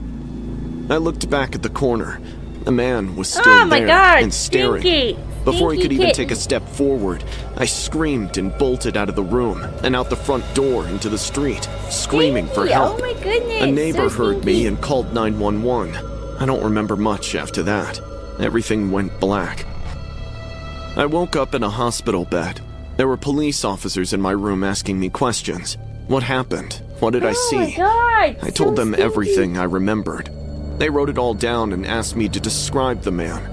I tried, but I couldn't remember his face, except that he was tall and thin, and that he had these bony hands, and that he stared at me without saying anything. The police told me they'd searched the house, but couldn't find him. He'd left through the back door. They found more muddy footprints leading out to the backyard. They were searching the area and That kid looking is for him, scarred for but life. they never No found him or crap. caught him. He just disappeared into the night, like he was never there. Except my mom was dead. So I knew he was real, and knew it wasn't a nightmare, even though I wished it was. Dad moved cities a month after the funeral. He has hired people who go on those trips. He hardly ever leaves me alone. I can't sleep in my own room anymore, and I sleep with Dad with all the lights on. Because every time I close my eyes, I see that man standing in the corner and see him unfolding from the darkness. I see my mom's eyes staring at nothing, and I hear that choking sound. I fall apart all the time and tell my dad I wish the guy had killed me too. He said that act of mercy is the only reason he's still alive. The police said it was probably a robbery gone wrong, and that he broke in thinking nobody was home, that he panicked when my mom woke up and killed her. But I don't think that's true, because he had time to run when he heard me coming and had time to escape. Yeah, honestly, But he that's a stayed good and hid in point. the corner and waited for me to find him. What did he accomplish by destroying our whole world? I'm from Honestly, Sacramento, the dude California, probably and I just went to wanted this to kill public school in our somebody and vicinity. just freak I was out in a 6th kid. grade and had lots of friends that I loved hanging out with. It was Girl, one of the what's wrong reasons with your I loved eyes? Why are showing they up every clipping over your day. hair? That Tuesday morning was meant to be yet another regular day. I had language arts third period, and we were supposed to go to the library for research. My teacher walked us down the hall, and we all spread out looking for books. Also, asking for a friend. Do the nightmares of being late for your first class in high school ever stop? I was in the back corner looking at books about ancient Egypt for my project. All of a sudden, I heard is that loud like a gunshots somewhere in the Oh school. boy. Initially, I figured it was just construction or maybe something busted, until the screaming started, and I saw people hauling butt down the hallways. My teacher screamed at us to take cover. A few kids bolted toward the library office, and others ducked behind desks. I saw the bottom shelf in the corner with barely enough space to fit if I made myself really small. Without thinking twice, I crawled underneath and pulled my knees to my chest, making myself as tiny as possible. The screaming outside was getting louder as the gunshots kept booming. They all sounded much closer now. Shit. I could hear people running right past the library. It went on for a few minutes before the screaming stopped, and everything went dead quiet. I was shaking like a leaf. I badly wanted to get home, but stayed glued under the shelf, trying not to move or make a single peep, as my mom had instructed I another should do in kid. such situations. I have no idea Scarred how for long I life. was hiding there before I heard the library doors squeak open and heavy boots walk in. I held my breath and tried to shrink in on myself. The footsteps were slow and super deliberate, like someone was taking their time walking between the shelves. I could hear heavy breathing, almost like they'd been running or something. Seconds later, books started clattering to the floor from the shelves. I covered my mouth so I wouldn't make a sound as the footsteps kept moving, getting closer and closer to my hiding spot. Eyeline. I could hear a man's voice I talking get to art is himself. hard, but I like couldn't make out words, but he sounded pissed off. layered. The footsteps were going back and Exist. forth by the same shelves. I finally realized he wasn't actually looking for anyone. He was hiding too. When I listened carefully, I could hear faint police sirens. Could it be that he was hiding from the cops and had no idea I was even here? Minutes passed. The pacing stopped, and total silence prevailed. I stayed frozen under the shelf, with my legs cramping bad and my back hurting from being curled up. But I didn't move Super stinky and barely kitten. breathed. Who? The guy suddenly jerked up Whoa, as if he had sensed a that's presence. funky looking The eye you got shuffling there, bud. resumed. He was really searching now, looking through shelves and checking behind desks and opening cabinets. I was about to cry. My heart was pounding so loud I was sure he could hear it too. I clamped my hand over my chest, but that didn't help one bit. He was just one shelf away now. I could see his boots through the gap, moving slowly. He'd stop and check before he moved again. I had to move. Pronto. I knew if I stayed put, he'd spot me in a second. I quickly wiped my face and started crawling inch by inch, keeping low and moving under the shelves toward the exit. The carpet was scraping my elbows.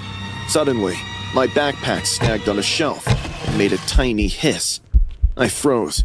The boots stopped. He'd heard it too. I kept crawling, faster now. I didn't care about being quiet anymore. I could hear him moving faster too, searching frantically. I reached the end of the shelves. The exit door was maybe 10 feet away. I could see it and just had to get there. The boots were right behind me and getting closer. I stood up, ran, and shoved the door open with both hands as hard as I could. Right then, a gunshot exploded inches away from my ear. The bullet slammed into the wall right next to my head, and pieces of plaster hit my face. I screamed, but didn't stop. I kept running out the door and down the hallway. I could hear yelling behind me and several footsteps. The cops had made it inside. "Get down! Get down!" one of them yelled. I dropped to the floor and put my hands over my head. I heard more yelling and scuffling, and the sound of someone being tackled, followed by handcuffs clicking. "You okay, girl? You're safe now." That's an interesting A cop design patted for my back handcuffs. seconds later. I couldn't Having a talk button. or move. I just lay there on the floor shaking. They carried me outside. There were ambulances everywhere and police cars.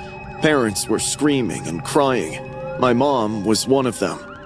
The moment she saw me, she grabbed me and held me so tight I couldn't breathe. She was sobbing and feel saying like my this is name one of those over and situations over where you while I feel stood there relief numb.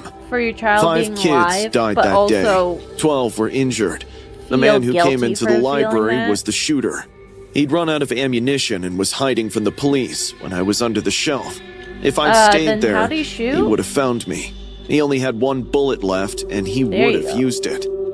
My mom pulled me out of that school a month later. She decided I'd be homeschooled till I reached university. I miss the school days and hanging out with my friends. Gonna have But baggage in I any can't handle relationship. being Yeah. in buildings with lots of people or loud noises. Can't handle silence either, because silence reminds me of hiding under the shelf waiting to be found. I hate what he did to all of us without actually having to kill. Every parent's The worst nightmare. part I could is knowing only that it could happen imagine. again, anywhere, anytime.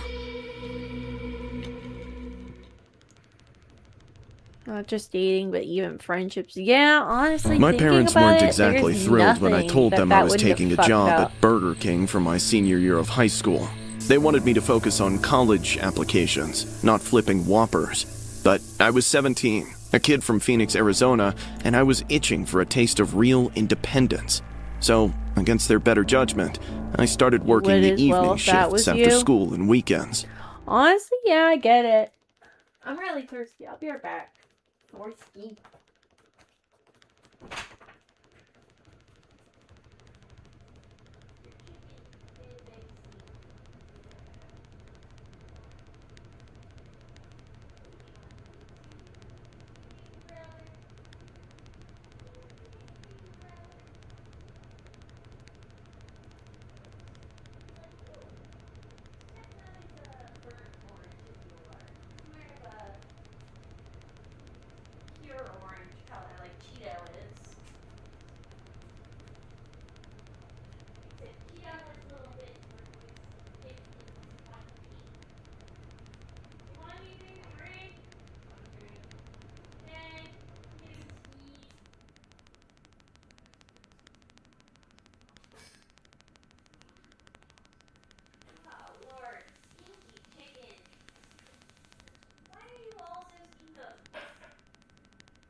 I'm back.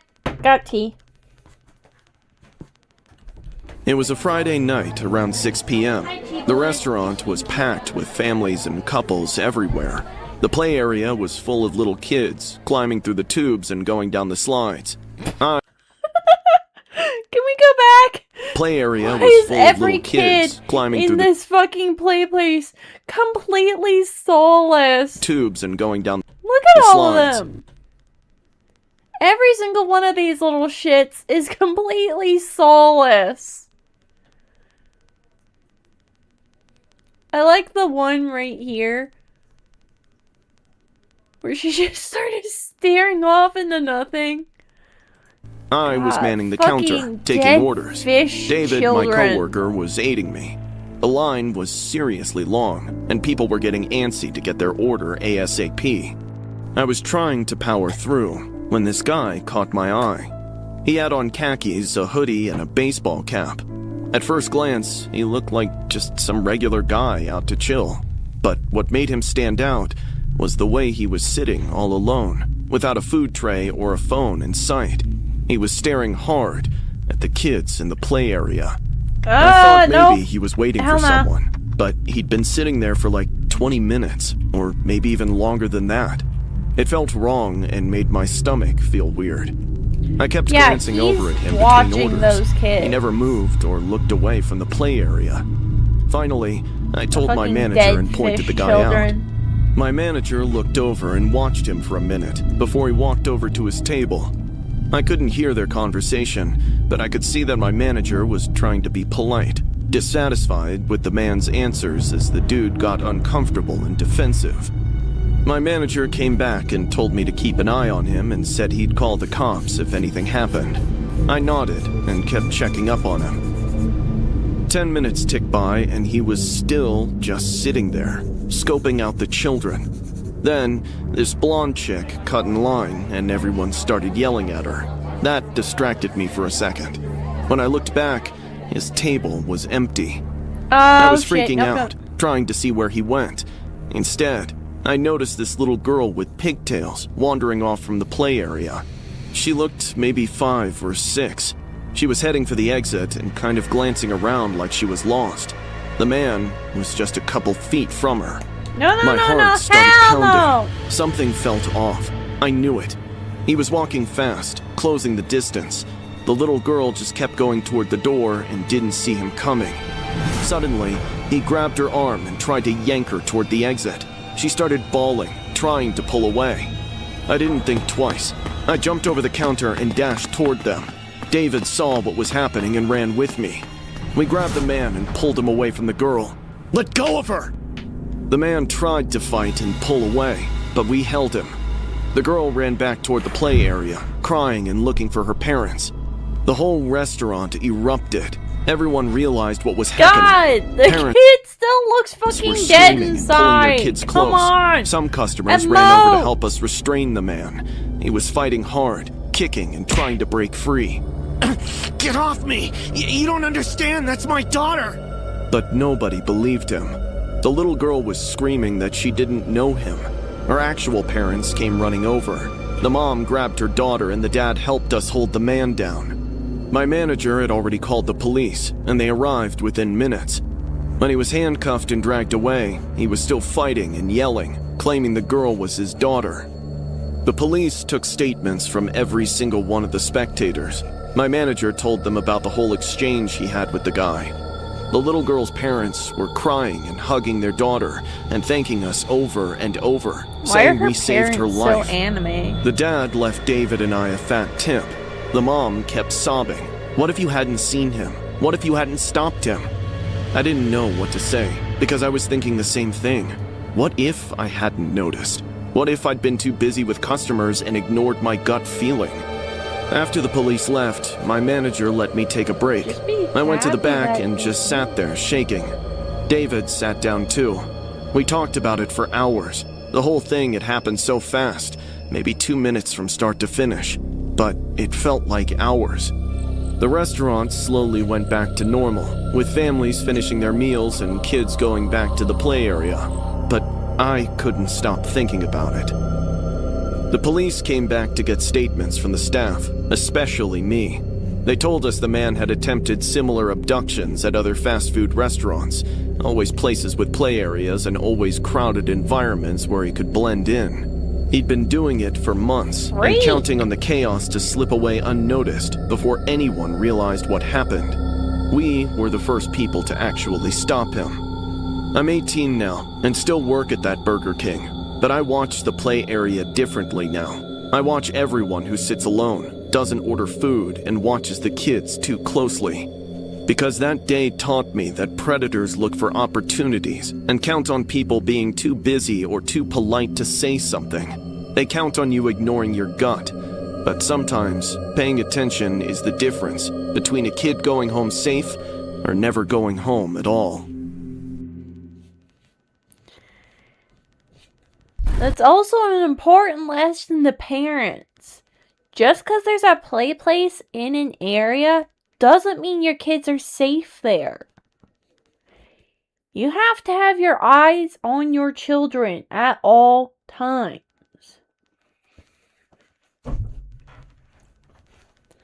Even a second off of your child and something bad could happen. He said all that took maybe 2 or 3 minutes tops. It just goes to show how quickly things like that can escalate and how quickly things can go wrong if you're distracted. And I understand it's easy these days to be distracted, but there should never be a point when you're a parent, when you're so distracted from your child, that you don't notice a strange man watching them intently. Dylan's parents were out to attend a relative's wedding the night we decided to crash at his place. He had our buddy Mark come over too, and the three of us got busy goofing off. We watched movies, practically cleared out the snack cabinet, and played so much Madden our fingers were dead. Dude, let's hit up Omegle and mess with strangers, Dylan suggested around 12, Oh boy, another pulling the site Omegle up on his story. laptop. Yay. For the first hour, we were just clicking past bots and people doing stuff we totally didn't care about seeing. Mark was the one mostly clicking, laughing his butt off at everything. I was kind of watching from the couch. Suddenly, he skipped past this dude who was really going at it to a Daddy Yankee song and ended up with a guy who was sitting in what looked like a basement. Whoa, what do we got here? Dylan whistled. The room was dark, with a cluster of candles burning in a circle around him. Most of his face this was hidden is under a some hoodie, so we satanic couldn't shit. make out his features, but he was tall and really built. Dylan tried to get the man to raise up his head and say something, but the dude remained playing statue. Nice Halloween costume, man. Mark chuckled. The dude didn't move for a second before he slowly brought a piece of paper up to the camera. It had a symbol drawn on it in super thick black lines. Two shapes were stacked on top of each other with weird curves that made it look off. None of us knew what the heck it was, but it felt like the temperature in the room had dropped. Looks like something out of a horror game, Dylan laughed. Mark jabbed a comment and the two started laughing their heads off. Suddenly, the dude started chanting in whispers. It had a rhythm at first, but it was so quiet you could barely hear it. I couldn't tell if it was words or a language I recognized. Mark stopped his jokes, and Dylan shut up. The next second, the screen started glitching. We could spot little rips across the image, and static kept pulsing through. Dude, WTF, please skip! I yelled, feeling my skin crawl. Mark reached for the trackpad. Wait!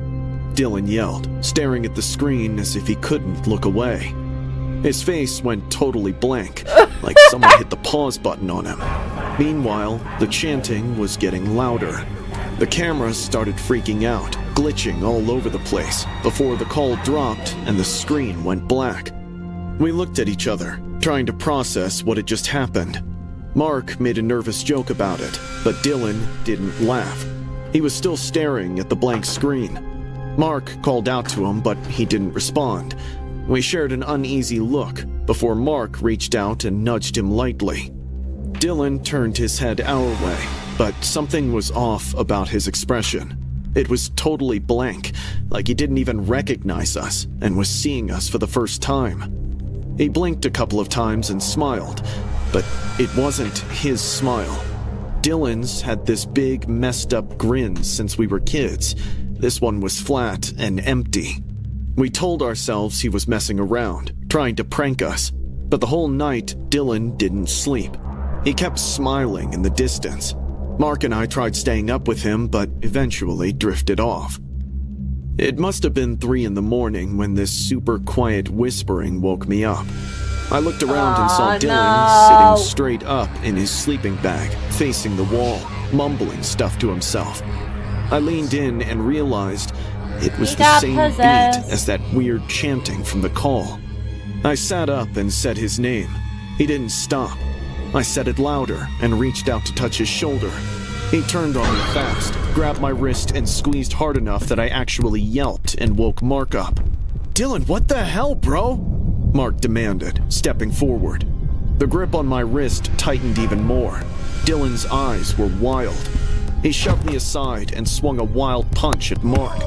Mark stumbled and palmed his nose, but Dylan didn't stop. He landed a kick on my calf. His eyes were open, and he was looking straight at us, but I don't think he saw us. The more we tried stopping him, the more violent he got.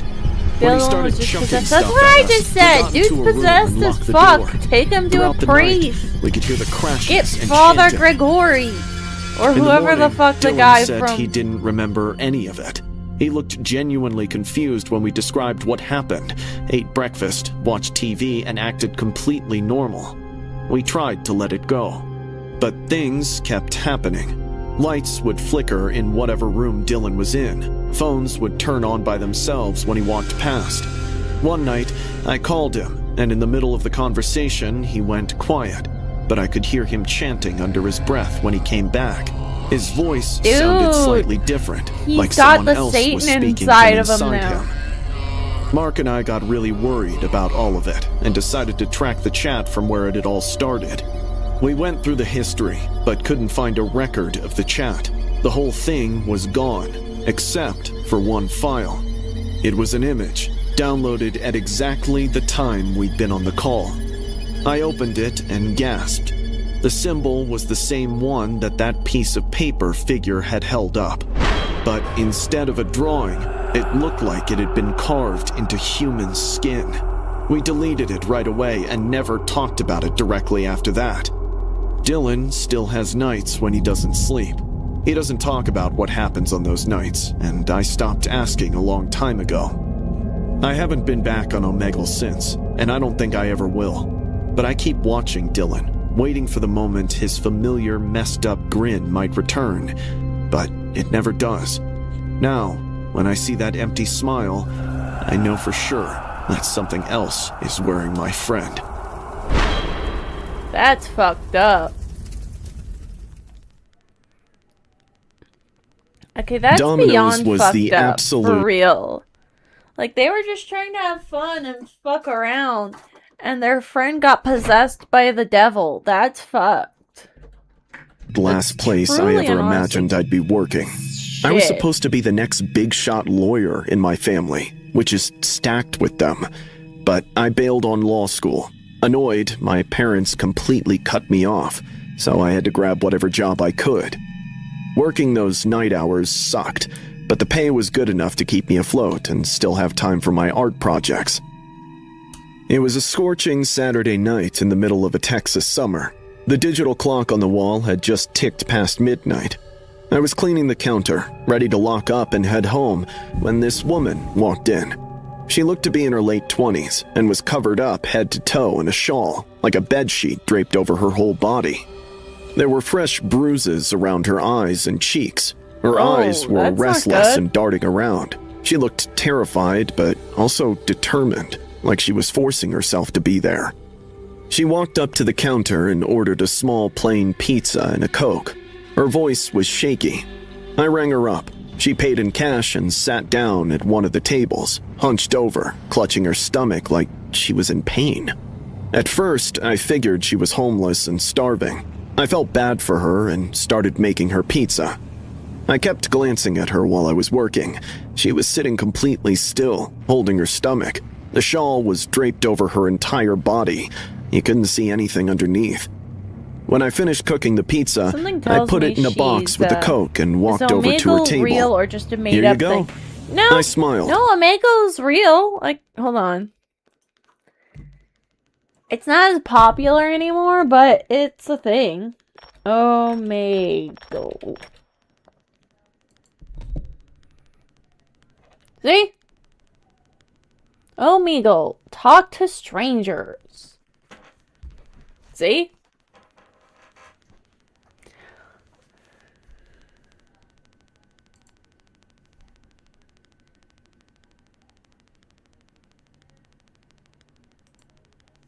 Obviously, we're not going to go into the site, but it does exist. It's a real thing, and it's a thing people did a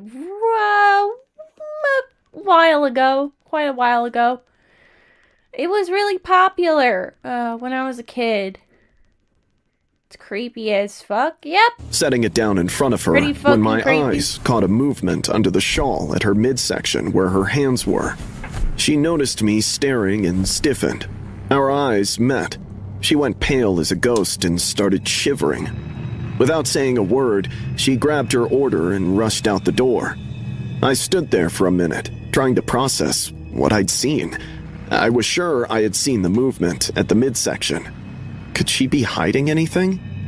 I should have stayed in the store and minded my own business, but I couldn't.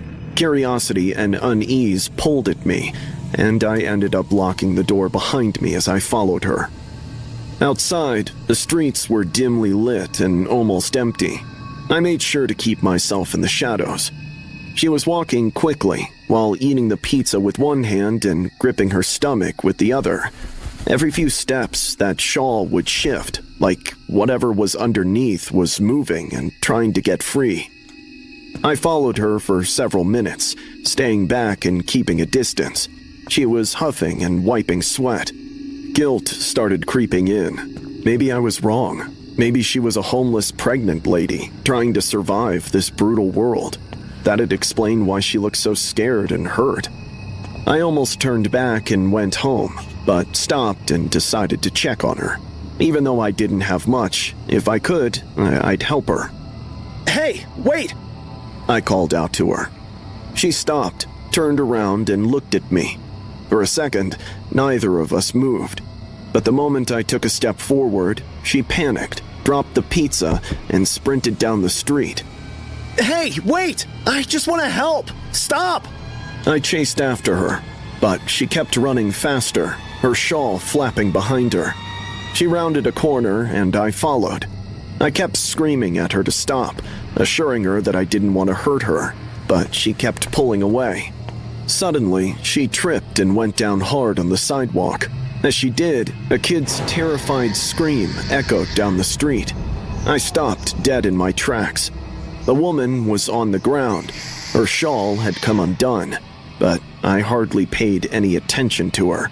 My eyes were glued to the little legs wiggling out from where she'd been clutching her stomach. A young boy, maybe 5 or 6, tumbled onto the pavement, crying. The woman got to her feet fast. She looked at me, then the kid, before she took off, leaving him sobbing, alone and terrified. I hurried over to the boy and knelt. He was crying, shaking hard. Hey, it's okay. You're safe now." I scooped him up in my arms, pulled out my phone, and called 911. I told them what happened and where we were, and that I had a child who'd been taken. They arrived within minutes, with paramedics and police. They took the boy and checked him over. He wasn't hurt, but he was extremely scared and confused.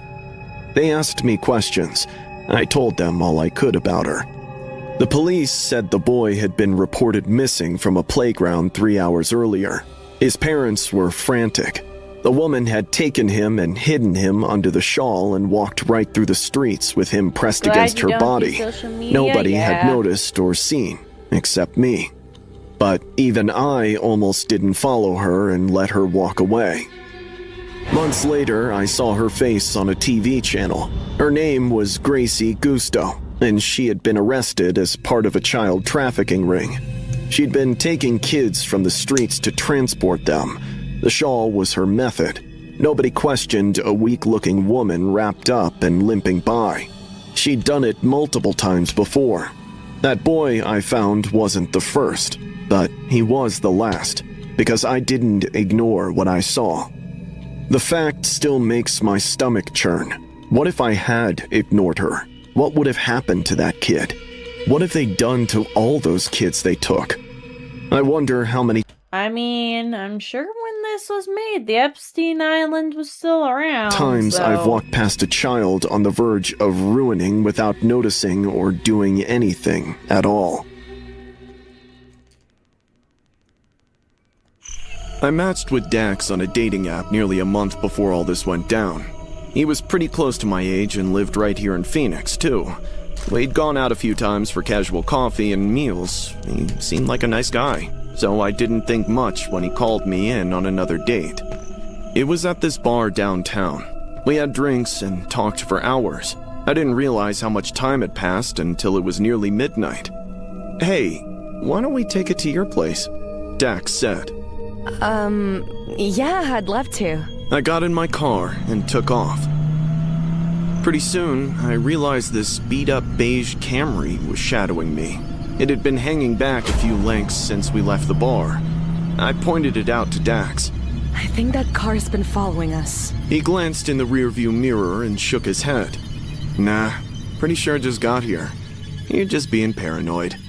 He just laughed it off, but I wasn't making it up. The car seriously followed us all the way to my place.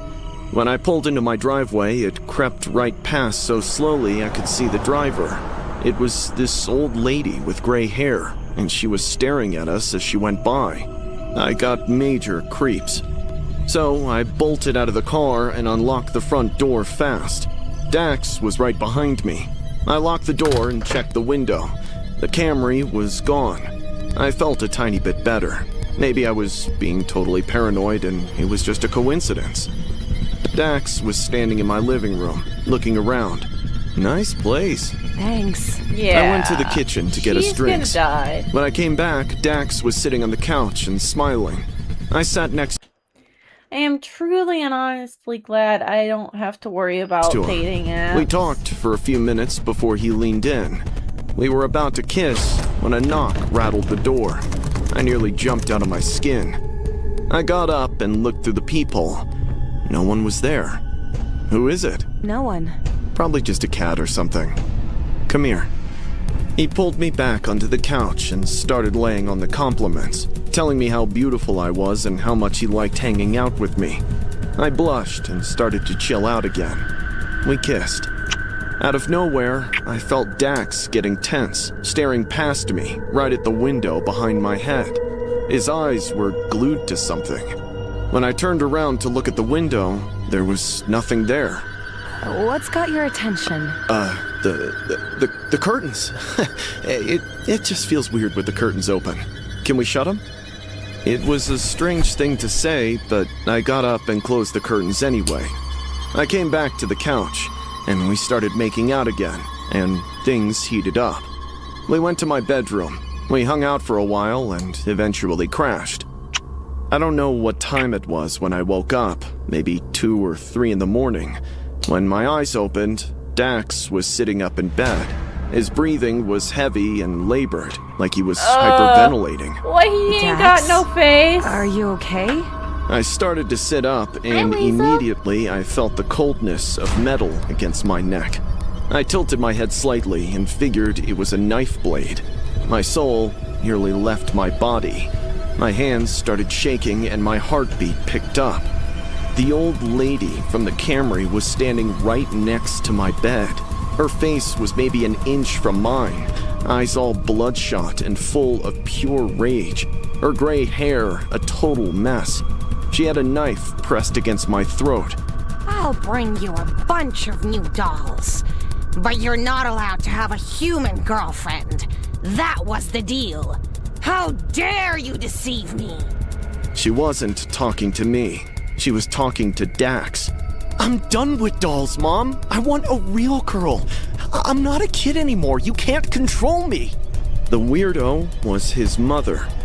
Before I could process, Dax lunged at her and tried to grab the knife from her hand. They started fighting, screaming at each other, throwing things in the process. Eventually, the knife clattered to the floor. I didn't wait. I jumped out of bed and ran out of my bedroom into the hallway. I made it to the guest room and locked the doors shut. Fortunately, I'd grabbed my phone and I dialed 911. Please help! There's someone in my house with a knife! I could hear them fighting outside, screaming and breaking things. I pressed myself against the wall and shook. Yep. The operator stayed on the line and said police were coming. Minutes Ultimate later, mamas, faint boy. sirens echoed in the distance. Right on cue, the screaming stopped. I waited for either Dax or his mad mother to come knocking at the door, but nothing happened. Eventually, police cars pulled outside. I slowly unlocked the door and checked the surroundings through the crack before dashing downstairs. 3 officers were searching. They're gone. The front door was wide open. They'd both run. Police searched the area but never found them or the Camry. Dax's dating profile was deleted, and his social media was gone. He'd blocked my number. I moved out the following week. I'm absolutely done with online dating, because every time I try, I keep getting hung up on how completely normal Dax seemed. Like, it never once hit me that he was messing with my head the whole time. He knew his mother was a psycho lurking in the bushes, and he made me shut the blinds. And I wonder if I was just another girl in a long line, another person who almost became a victim of whatever sick relationship they had. I'm just grateful I got out alive. That's some real I'd only fucked been up working the shit. graveyard shift at the 7-Eleven on the edge of town for about 6 months. I was 22, studying for my engineering degree, so the late hours were I think all I could after swing this around my one, labs. David, the manager, was a friend of my cousin's. You think we should finish this video, or do you think we should end it after this story, guys?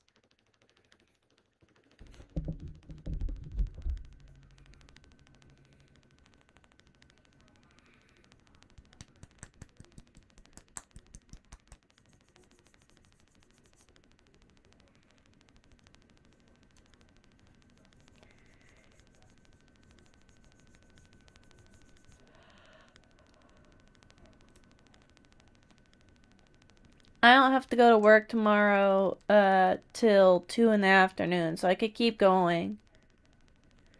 7-Eleven and Domino's are evil, yeah. But for real, should we keep going and finish this video? Or should I stop it after this story and end the... You'd like to finish this one? Alright. We'll finish this, video. And helped me get the gig when I told him I needed the money to stay afloat. I was seriously thankful. It was usually dead quiet, with only a few people for gas or cigarettes. I was halfway through my shift that Tuesday night. The clock on the wall said it was probably around 2 in the morning.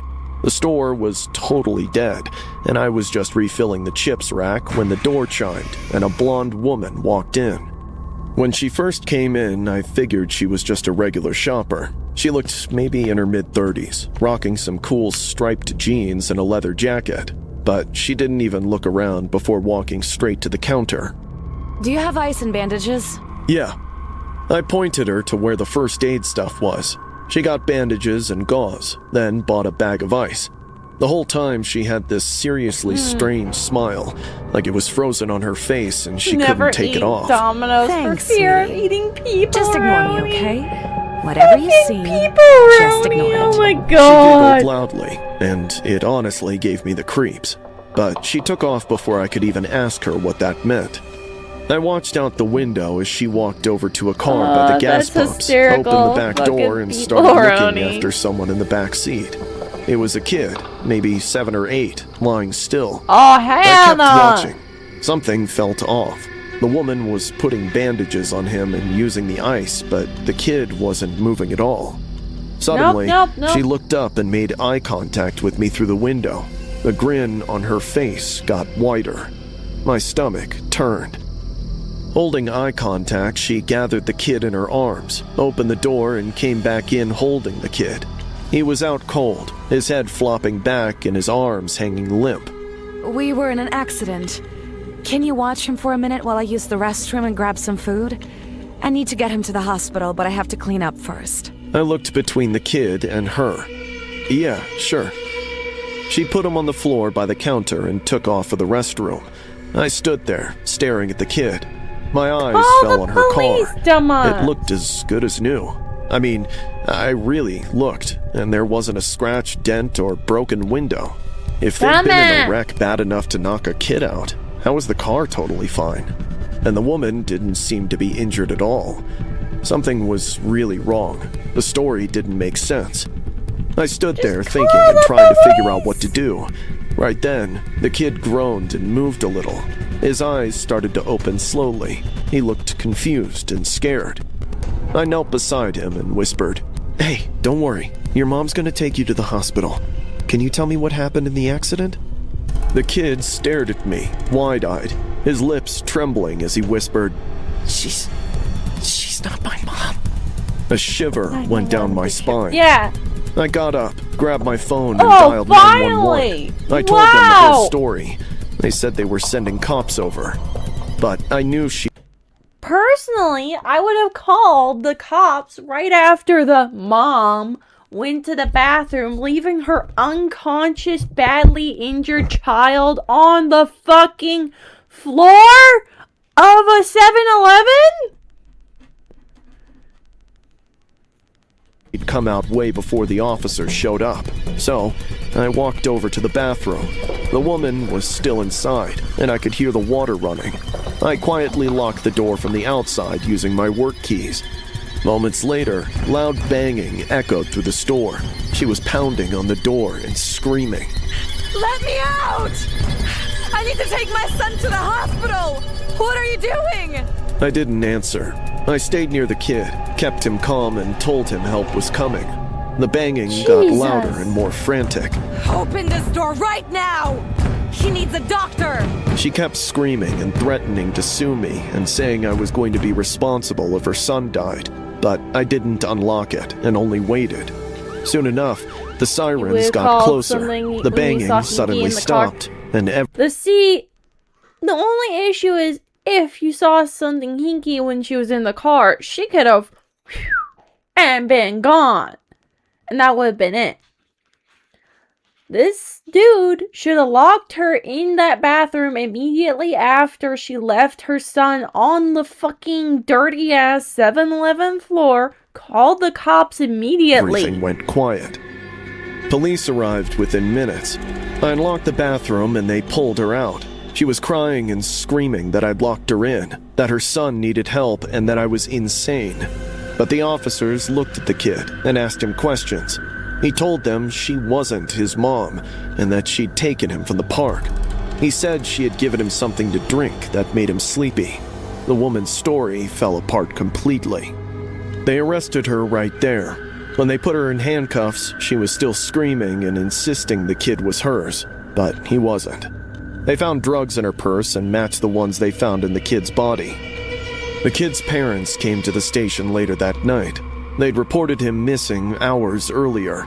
He'd been playing at a park and vanished. They were Valid, crying, right? thanking me over and over, saying I was a hero. I didn't feel like a hero. I felt sick, because I couldn't stop thinking about the whole episode. I'll be graduating by the end of this year. I still work at that 7-Eleven and do graveyard shifts, but I watch people more closely now, ensuring nothing feels out of place in their stories. That night taught me that evil doesn't always look like evil. Sometimes it looks like a normal woman buying bandages, and sometimes The only thing standing between a child and a nightmare is whether or not you pay attention. I was in my senior year of high school. Fucking It was a regular Wednesday asshole. morning in English class. Numbnuts. I was sitting in the Nutless back wonder. row, half paying attention, when the lockdown alarm went off. At first, everyone thought it was a drill. We'd done them a million times. But when the gunshots boomed, a wave of panic washed over. Our teacher, Mrs. Patterson, started freaking out and telling everyone to get away from the windows and hide. Some kids ducked under desks, and some ran to the corner. I was trying to get to the closet when I heard the classroom door slam open. I turned around as Jason Miller walked in. He and I had a rivalry going back to middle school. He had been jealous and obsessed with me getting things he wanted. He always thought he was So better than weird. everyone else and needed to be the center of attention. His ego took the fall when Emma, my girlfriend, turned him down last year and started seeing me. None of us ever thought he was dangerous enough to hold a gun someday. Mrs. Patterson screamed as Jason pointed the gun at her and told her to shut up. She did. That's So a did all of revolver. us. "Ethan, come here," he hissed. My blood turned to ice and mouth dried up. "I said come I'm here!" glad you guys He aren't in snapped school as anymore. most of the Yeah, students flinched. Same. He raised I the think gun when and I have aimed at my kids, chest. they're gonna be I gulped homeschooled. and slowly walked toward him, shaking. This shit's just When I got nuts. close, he grabbed my shoulder and shoved me against the wall before he pulled the trigger and shot me. My shoulder tore open. I screamed at the top of my lungs as unbearable pain Although I'm exploded. worried every day when I go I to fell, work that I might end up gasping getting for air, shot. while Jason stood over me, snickering. "You know what's funny? Everyone's going to remember this day and Jason Miller for years." My vision was blurring, and blood was soaking my shirt. Kids were crying, and Mrs. Patterson was begging him to stop. He ignored all of them. "I already got Jake," Jason chuckled. "I'll hunt Marcus after you. Gonna send them all up there, one by one." He pointed the gun at the ceiling. "Then, I'm gonna go get Emma. That'd be my ultimate payback." He was talking about murder like taking life was a game. I was fighting to stay conscious. The pain was unbearable, but I had to stall him. "You're not fearless," I whimpered, had gasping for air. Jason leaned Now down. you definitely homeschool. "You're not fearless. Honestly, You're just a coward with a gun. Shut up!" He kicked me in the stomach. I shrieked, rolling over. Make me. Prove that you're fearless." He raised an eyebrow. His ego was taking over. "Russian roulette. You and me. If you're really fearless, you'll do it." Jason smiled. "Do you really think that'll save you?" "What? Too scared to try, huh? That's what everyone will remember. Jason Miller was a coward." His jaw clenched. Pride was everything for him, and he couldn't stand being called a chicken. "Fine." Mrs. Patterson got never up, but seen- retreated when Jason aimed at her. Afterwards, he checked the gun and emptied all bullets except one, and spun the chamber. "I'll go first." He put it to his head and pulled the trigger. It was empty. He laughed and pointed the gun at my head. I closed my eyes as he pulled the trigger. It was empty. We went back and forth. Both of us survived until only one bullet was left. Fortunately, it was Jason's turn. He slowly lifted the gun to his head. His hand was shaking now. He exhaled, looking at me, and burst out laughing. "You think I'm stupid enough to hurt myself over a dumb challenge?" My breathing was coming in rasps now. He aimed at me. I closed my eyes, waiting for the bullet to pierce my flesh. Before it could happen, the door exploded open, and cops stormed in. Within seconds, Jason was tackled Hi, over. Peekaboo. They slammed him on the ground. I could hear the sound of his gun dropping and the handcuffs being put on. My vision was getting blurred. I felt someone beside me, putting pressure on my I shoulder. probably would have pooped "Stay my with me, pants kid. The at ambulance some is on the way. point during You're gonna be this. okay." The pain was getting I worse, feel like this is and the everything kind was of going fuzzy. point I could hear Jason where you'd screaming be and fighting against the cops. understood for having They held a him pinned pants down poop. with their knees. Everything after that is blurry. Paramedics rushed in and lifted I feel like this is the kind of situation where you'd be forgiven for having a bit of a poopy pants. me onto a stretcher. My mom held my hand as I was taken to the ER. I woke up 2 days later in a hospital bed. The bullet had gone clean through my shoulder and missed anything major. I was lucky. That's what everyone kept telling me. Because Jason's arrogant ass had stolen 3 kids from their parents. Jake, Damn. my best friend since kindergarten, was one of them. Jason had found him in the hallway before he got to my classroom and shot him in the chest. Marcus survived, but he's paralyzed now. Emma Damn. wasn't even at school that day. She was sick. Jason never got to her and never got to finish his plan. He was arrested and charged with 3 counts of murder and multiple counts of attempted murder. The trial was all over the news for months. He loved seeing his face on TV. It was exactly what he wanted all along. His lawyers tried to say he was mentally ill and that he didn't understand what he was doing and he needed help, not prison. But I testified. I told the jury about the Russian roulette and about how calm he was the whole time and how he planned everything out. The jury didn't buy the insanity defense and found him guilty on all counts. He got life in prison without the possibility of parole. I graduated from high school 2 months ago. Emma and I broke up. She couldn't handle what happened. I don't blame her. I mean, that's I still fair. have nightmares. I see Jason standing over me, smiling, and the gun clicking empty over and over. Moreover, I see Jake's pleading face, waiting for someone to save him. Jesus. I'm Rochelle from Fayetteville, Arkansas. And I could I'll be not honest, I was the imagine last amount person of my friends fucking expected to meet someone mental online. willpower that kid I'd made had to fun of those have, apps the for balls years, to said I type wanted T. something organic. Whatever that even means when you're 23 and spend half of your life on your phone anyway. But my roommate dared me to try it in January, saying I had nothing to lose. Always So the I fucking signed up. Yes! You I'm have a lot to lose. You have matched your with life, Walter 2 your days in. dignity, your wallet, His profile was simple, everything. with only a few snaps from a hiking trail at a farmer's market. He worked in property management and liked documentaries and making food from scratch. I thought that was charming. We talked every day for 3 months. He was cute, sensible, and loved making me laugh.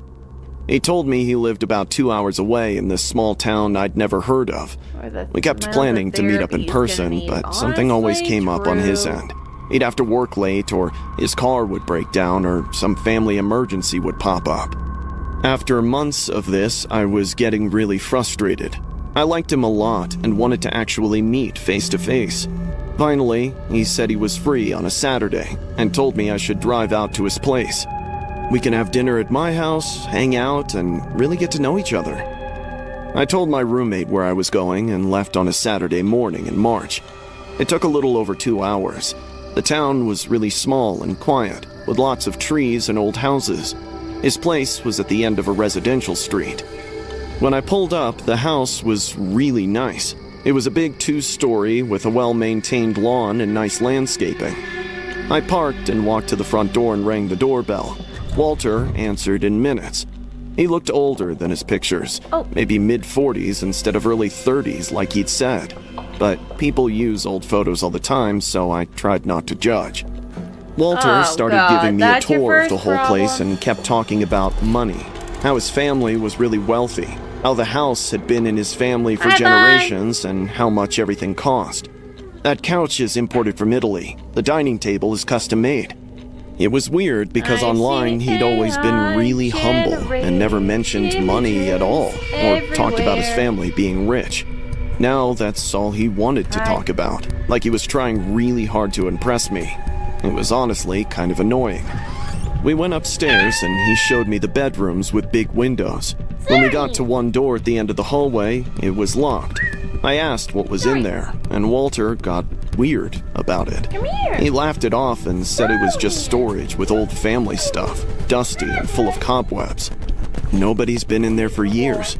He shrugged. But when I looked down at the doorknob, I could see fingerprints, along with dark brown stains near the handle. It looked like dried blood. My stomach turned. but I kept my mouth shut. I told myself it was probably just rust or old paint or something, that I was being paranoid for no reason. We went back downstairs and Walter said he was going to make us dinner. He seemed really proud that he was cooking for me and said he was making chicken stroganoff, which was his specialty dish. I sat at the dining table while he cooked in the kitchen. He kept rambling about investment and stuff. I was barely listening anymore. I kept thinking about that locked room upstairs and about those stains on the doorknob. Something felt wrong about this whole situation. When the food was ready, Walter brought out 2 plates and served me this big portion.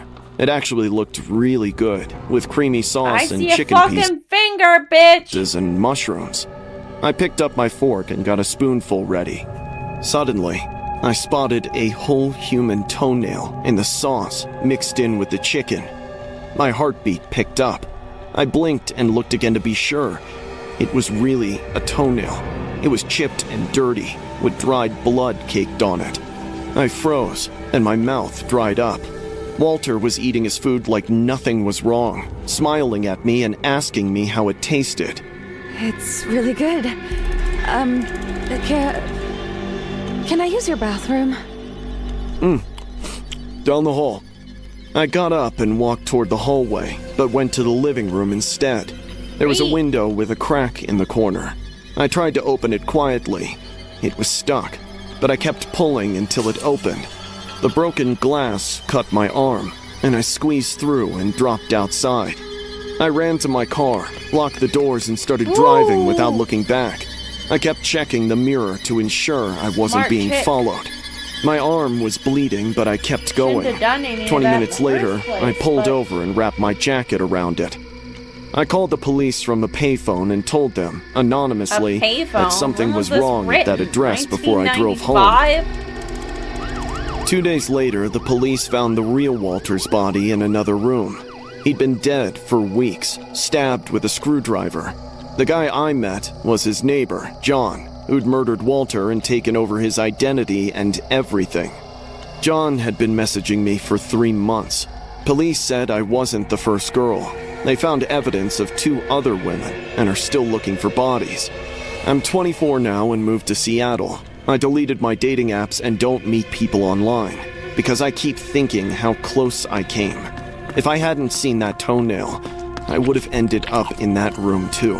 And John would still be out there as Walter, still looking for his next victim. Ugh. La Concha Spin and Smash was our go-to spot whenever we were all home from college or on break. So when Marcus called to play that weekend morning, I didn't even hesitate before driving over. It was a public paddle court on the edge of town, right up against the huge patch of thick woods. Most locals joked about it, but nobody actually goes in there, especially after dark. By the time I finally pulled over, the sun had crept up. Lily, Chloe, and Marcus were already there, trying to squeeze in a game before it got too hot. The second we walked up, something felt off. The whole vibe was heavy. The air was thick, and it was way too quiet. We joked about it, called each other paranoid, and started the game anyway. We'd been playing maybe 20 minutes when Marcus smacked the ball so hard it flew over the fence and vanished into the trees. He laughed, said he'd go get it, and jogged toward the woods. He's dead. Bye, we Marcus. waited on the court, goofing around and giving him shit for hitting it so hard.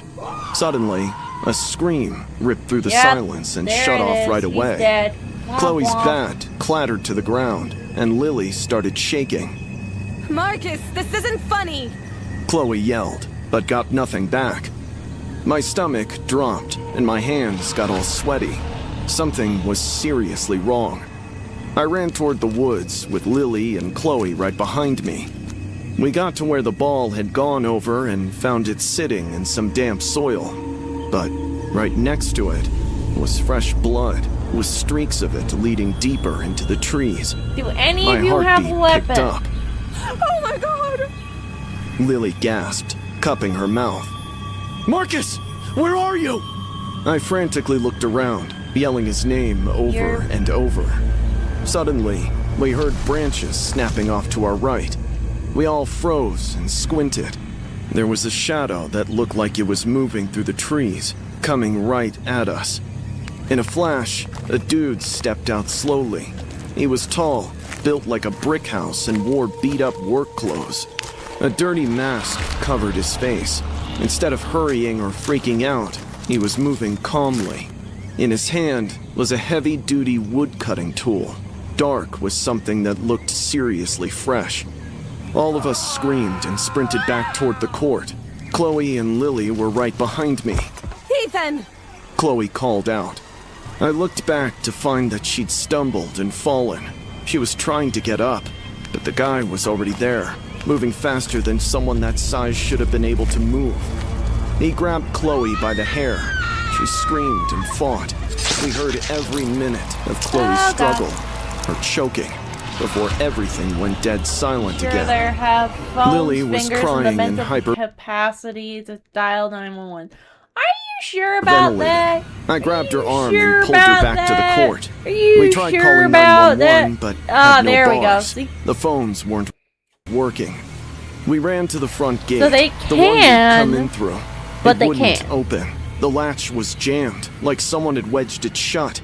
We pulled and pushed, desperate to get out. We're trapped. We need to hide. I told Lily. From the woods, we heard footsteps. He was coming back. We split up, figuring maybe we could throw him off. I went one way and Lily Hey, headed let's toward split the up, bleachers. gang. I could hear him So the walking, killer has an whistling easier time taking casually, us off, like he one was by just out one. for a hunt. I was hiding behind an equipment shed, trying to stay quiet. All of a sudden, I heard Lily shriek. I peeked around the corner. He'd found her and was hauling her out from behind the bleachers. She was kicking and screaming her head off, but he didn't even flinch as he yanked her toward the woods. I watched in horror as he swung the blade and finally silenced her. He tossed her chopped head in the woods before he turned, looking for me. My heart was pounding. I was terrified it would give me away. I was on my own now. Yeah. All three of my friends were dead. I had to get the hell out of there if I wanted to survive. A dumbass. I looked along the tree line and spotted a pair of old shoes, a torn backpack, and scraps of clothing half buried in the dirt. This wasn't random, or his first time. This place belonged to him. This was his hunting ground. The footsteps stopped, and everything went silent. These dumb bitches. I was breathing hard, looking all around, waiting for him to jump out. Minutes passed like hours. It was like the woods just ate him up. Suddenly, I felt a breath on my neck. He was right there. Gripping my paddle racket, I swung around and hit him as hard as I could. It connected and hit him in the head, and he stumbled back a bit. I hauled ass toward the gate and body slammed it, over and over, until the rusty latch finally busted. I squeezed through, slicing my arm on the jagged metal. I didn't even care. I kept booking it without looking back until I hit the main road. I waved down a car and they called the police. When they showed up, they scoured the whole woods and court. The bodies were never found. For the fact, there were barely any blood except for some faint marks in the dirt heading into the trees. Like whoever did it had totally cleaned up their mess and covered their tracks. One officer walked into the tree line searching, but he too stopped and went still. He was staring at a tall figure standing motionless between the trunks. The officer called for backup. They searched for hours but never found anyone. My friends' bodies were never recovered. The case went cold with no suspect or evidence. After my graduation, I moved away and left Oregon completely, but I still can't shake it. I live the dawn every single night in my nightmare. I still hear Lily screaming for mercy and Chloe asking for help. And the worst part is, I keep thinking about why he let me go when he could have caught me. Maybe he wanted me to escape, to live and remember, because that's what hunters do.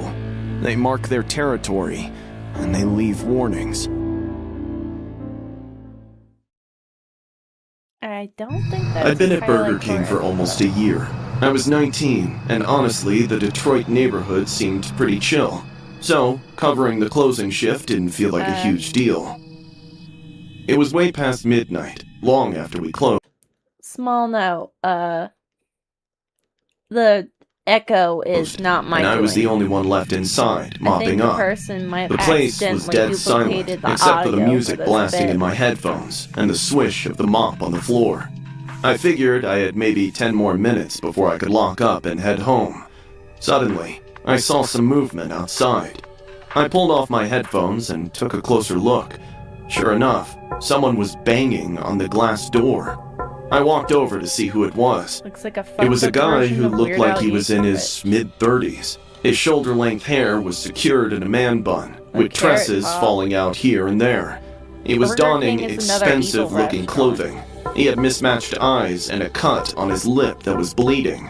He was standing right outside, with his face pressed against the Why does this dude look like an even more fucked up version of Carrot Top? glass.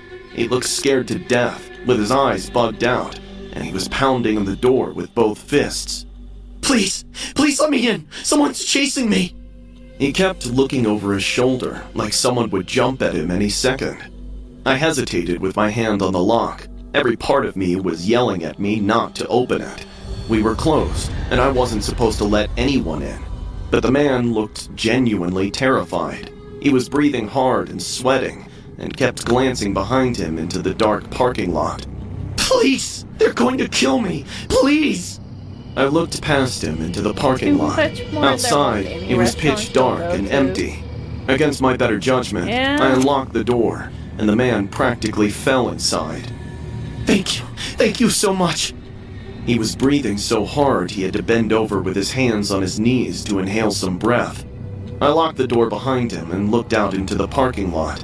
I didn't see anyone. Who's chasing you? Some guys. They tried to rob me. I ran, but they followed me here. I'll call the police. He caught my wrists, shaking his head wildly. No, no cops. They'll be gone soon. I just need to wait a few minutes. Please. It felt weird. Why wouldn't he want me to call the police if someone was trying to rob him? I looked at him more Sketch carefully. AF. He wasn't sweating anymore or breathing hard. He'd calmed down, and his eyes weren't scared anymore.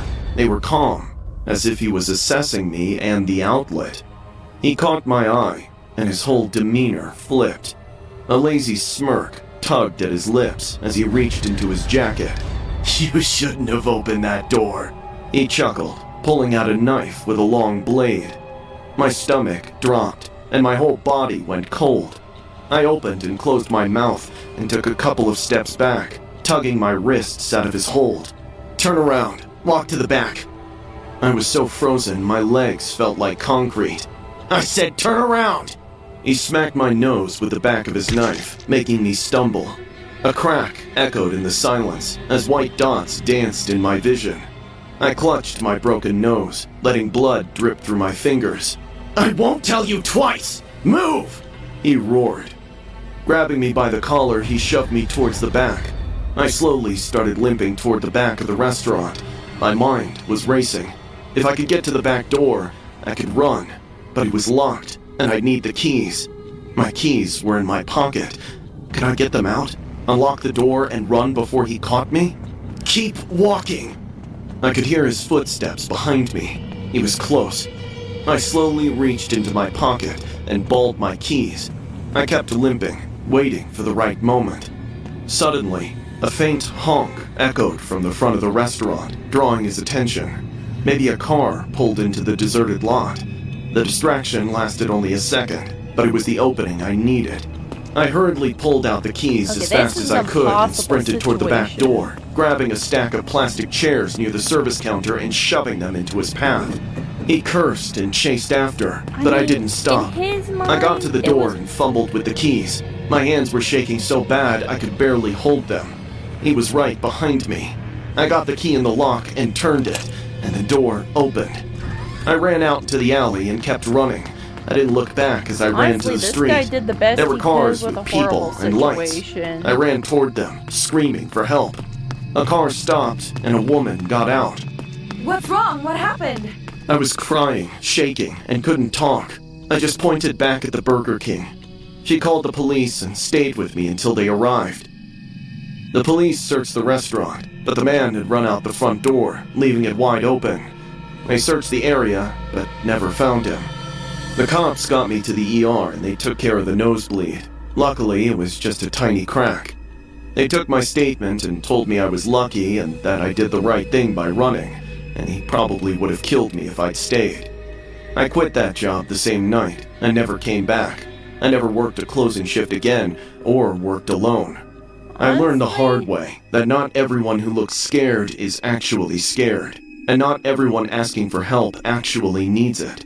Sometimes, the person banging on your door claiming to be in danger is the danger, and opening that door could be the last mistake you ever make.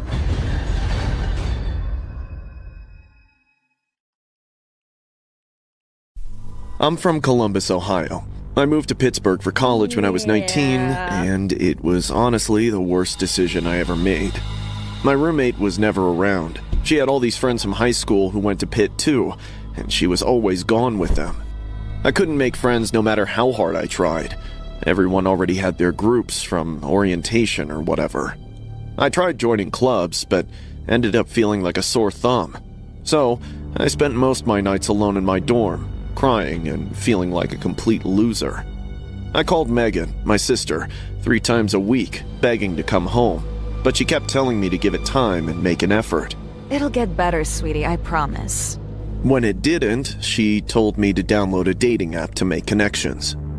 You'd probably meet someone like you. Ryan slid into my DMs after I posted about a concert I was going to. It was some indie band no one's ever heard of, and he said he had the same album on vinyl. I thought that was kind of cute, so we started talking and clicked. He said he was an attorney and was too busy to go out and date. He was funny without trying, asked real questions, and remembered things I mentioned in passing. By the second week, we were on the phone every night. Megan was the only person who knew about him. When the appraisal came, she took a transfer and moved to Columbus so she could be close enough to check on me. We'd get coffee on Sundays, and I'd show her his messages, and she'd smile. Keep this as a reminder. Everybody who's currently married or in a loving relationship, be happy you are, because the dating scene these days is fucking whack. And say I deserve this. Just be careful, okay? She'd add. Ryan and I never video called. He said his camera was broken, and I told him I'd wait. I didn't want to be the girl who pushed and scared someone off for wanting too much too soon. But then, things started to change. Around week 4, he told me he thought he was being followed. I laughed, thinking he was joking. I'm serious, Em. There's a car that's been outside my building for 3 days. I know how that sounds, but I'm not making it up. The fear in his voice made me super nervous. I told him he had to report it. He mumbled something about maybe knowing who it was and said he'd handle it his own way. I told him I totally believed him. The texts from Ryan started getting more urgent and ominous. He was constantly paranoid of being watched and followed. He told me he was anxious and that they would hurt me too, if they found how precious I was to him. He asked me to be careful and tell him everything about my day. Before I knew it, I started looking over my shoulder every time I went out. Ryan told me to stop talking to anyone I don't know. Don't tell anyone about this, Em. I can't trust anyone. It'll get better. I'm trying, I promise. I pulled back from the few people I'd started talking to at school. There was a girl in my econ class named Maya who kept inviting me to her study group. I turned her down too. Ryan was really happy about it, but I was breaking inside. I couldn't live in constant fear where I couldn't even sleep without checking locks. The panic attacks started to hit and got worse. Eventually, Megan noticed. She started texting more and showing up with coffee. She'd sit with me and listen. She kept asking how I was sleeping and if I was eating. It was Thursday night in February, and she was over at my dorm. She was in the shower while I reheated pasta. Ryan hadn't replied to me in over an hour. Panicked, I kept dropping texts while Megan's phone buzzed constantly. I paused for a second, suddenly hyper-aware. I sent another text. and right on cue, her phone buzzed again. My eyebrows shot up at the nexus. Oh my I tiptoed to the desk and God. picked up her phone. I unlocked it, and my soul nearly left my body. 6 weeks of texts with Ryan were right there. I found a voice-changing app on her phone, along with threads of AI, using which she had fabricated all those shitty stories. My heartbeat picked up, and my hands started shaking. My own sister had catfished me. I was still hunched over the phone when I felt a presence behind me. I hurriedly turned around. You were never supposed to find out. She whispered. I couldn't get words out. My heart was pounding in my chest. You're Ryan. I choked. She nodded with a smile. I threw the phone onto the bed. I think I was shaking. Why? For 6 weeks, Megan. I told you everything. I thought I was falling in love with... I know. Why? She kinda just sank onto the edge of the bed, like her legs were suddenly too tired to hold her up. And then, she spilled it. She told me she totally freaked out when I went off to college. Said it had always just been the two of us our whole lives. And suddenly I was 3 hours away, building a whole new life. And she was terrified I wouldn't need her anymore. She was scared some dude would show up. I'd get wrapped up in my own world, and she'd just lose me. So you became the guy. I thought if someone broke you enough, you'd loathe it. You were keeping me alone, Megan. That's what you were doing. She didn't argue with that. I asked her to leave, and she did. We didn't speak for 2 months after that. Therapy helped, eventually. So did Maya from Econ, who turned out to be the best thing that happened to me that year. Megan and I are in a better place now, but I still can't bring myself to forget what she did and forgive her. And I still flinch when someone says they have the same album on vinyl. Some things don't go back to normal. They just go forward into something different. Yeah. My name's Ethan that's Cole. a I used to work the little graveyard tiny shift bit at a 7-Eleven in Phoenix, Arizona, and I absolutely hated every second of it. But it paid the bills. Well, I was at community college, so I figured I'd stick it out a little longer. Anyway, most nights were dead quiet, with only the buzzing lights, the hum of the coolers, and empty aisles. Once in a while, a drunk dude swung by for a bag of chips. It was a Friday night. The shift was going per usual. I was behind the counter, watching The Office reruns. It was 2:13 in the morning. I know because I remember checking my phone right before the bell above the door jingled twice. 2 guys walked in separately, but you could instantly feel the tension between them. Something was up with them. The first dude was all twitchy, super skinny, and kept looking over his shoulder like someone was following him. The second guy was tall, with a long face and dead calm. He grabbed a glass bottle of soda out of the cooler and stood there, watching the first guy through the glass door, who kept going from aisle to aisle. I ignored them and kept watching the episode, till both of them showed up at the register at the same exact time, side by side. But instead of paying up and walking away like normal shoppers, they stared down at each other and started sneering. "You've got nerve showing up here, Josh." Josh smirked. "You still owe me, Max." I stepped back. This wasn't my business, and I didn't want any part of it. They started taunting each other. The argument escalated quickly with louder voices. Max was backing away with his hands up defensively. "I told you I'd get you the money. Just give me more time." Josh wasn't listening or interested in talking. He grabbed the soda bottle he'd been holding and smashed it on the edge of the counter. Glass exploded everywhere. I flinched and looked down to avoid the shards. When I looked back up, the calm man had a knife out. My heart started pounding. I was literally frozen on the spot. The big guy gripped the knife and shoved it between the skinny dude's ribs. The attack was brutal, without shouting or chaos. He stabbed the skinny guy over and over until he collapsed against a display rack with bags of chips falling around him. Blood was soaking through his shirt and spreading fast. The attacker barely reacted. He simply wiped the blade on his sleeve. He looked me dead in the eye and said, "You didn't see anything." His voice was steady and matter-of-fact. That was enough for me. Without wasting another second, I slammed the silent alarm button under the counter and bolted through the back exit into the alley. I didn't look back or stop until I reached the police station 6 blocks away and burst inside, gasping. I couldn't catch my breath or form words. I kept pointing back toward the store. Officers rushed to get details. I told them everything between gasps. They grabbed their gear and told me to get in the patrol car. We drove back to the store with lights flashing and sirens blaring. My hands were shaking, and I couldn't stop them. Inside, the scene wasn't clean. The injured man was still lying there, lying near the aisle in a pool of his own blood. He was barely conscious. Paramedics arrived fast, loaded him onto a stretcher, and started working on him immediately. The store was a mess, with broken glass, knocked over displays, and blood smeared across the floor. But the attacker had vanished.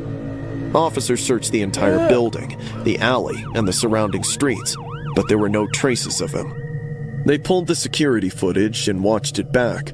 Everything was there. The 2 men entering, the argument, and the bottle breaking. But right at the moment of the stabbing, the footage cut out and went black, as if someone had meddled with it.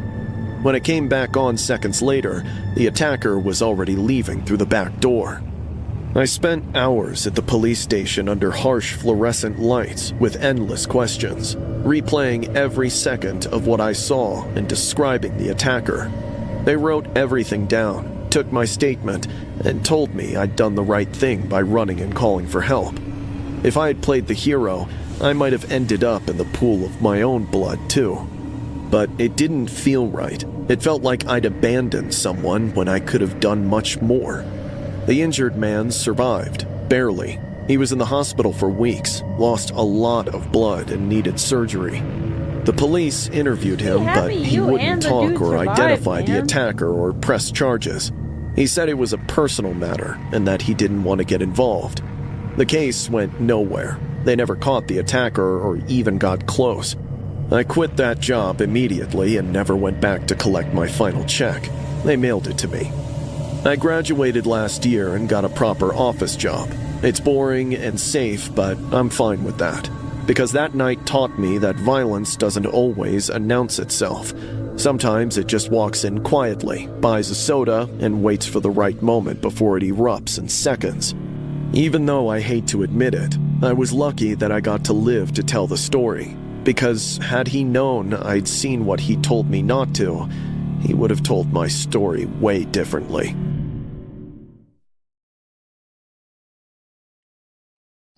Burger King was my first real job when I was 18. I'd only been working there for about 3 months, but honestly, I dug it.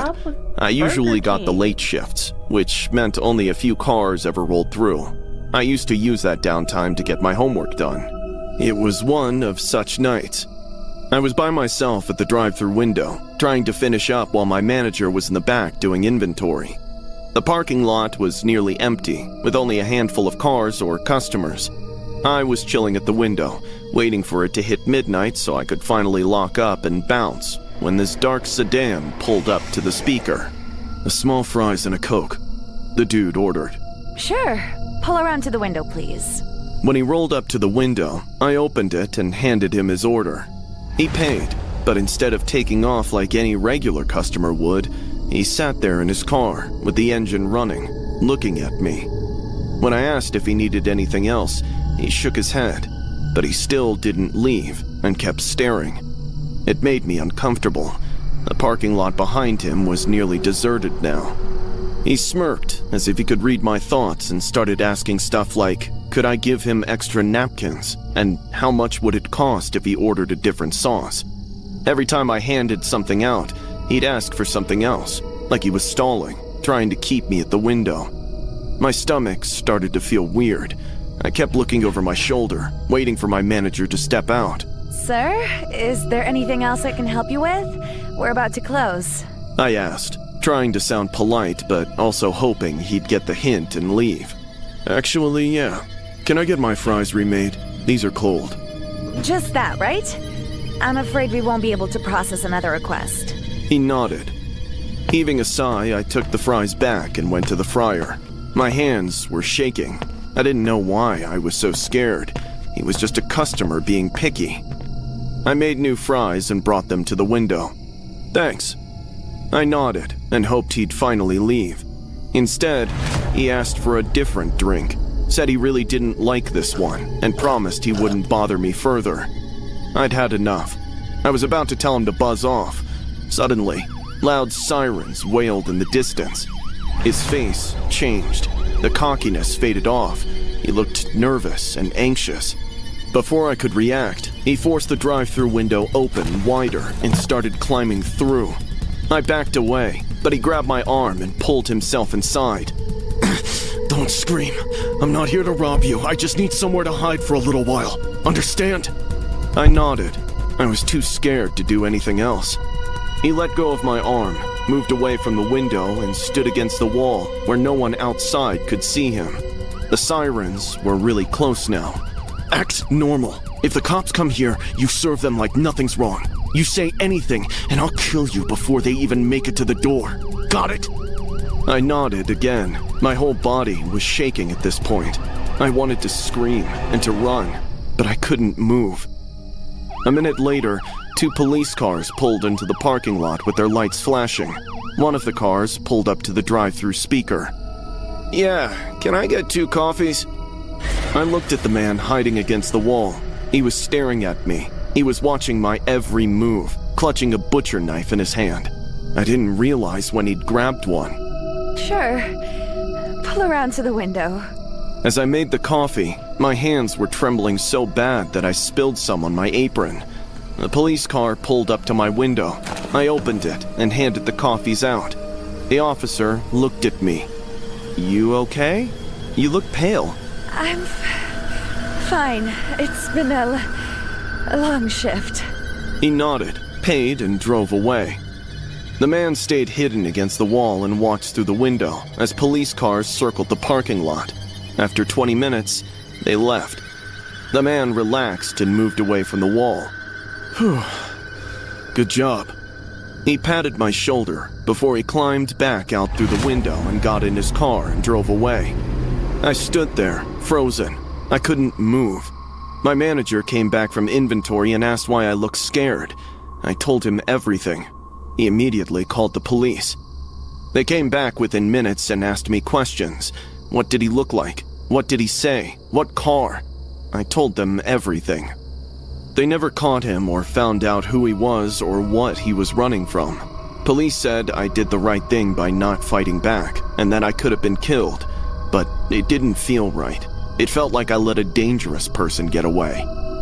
I quit that Burger King the next day.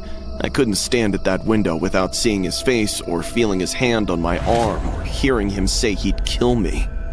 I got a different job at a grocery store with a day shift only. I don't work late or alone, because that night taught me that sometimes doing what you're told is the only way to survive, even when every part of you wants to scream.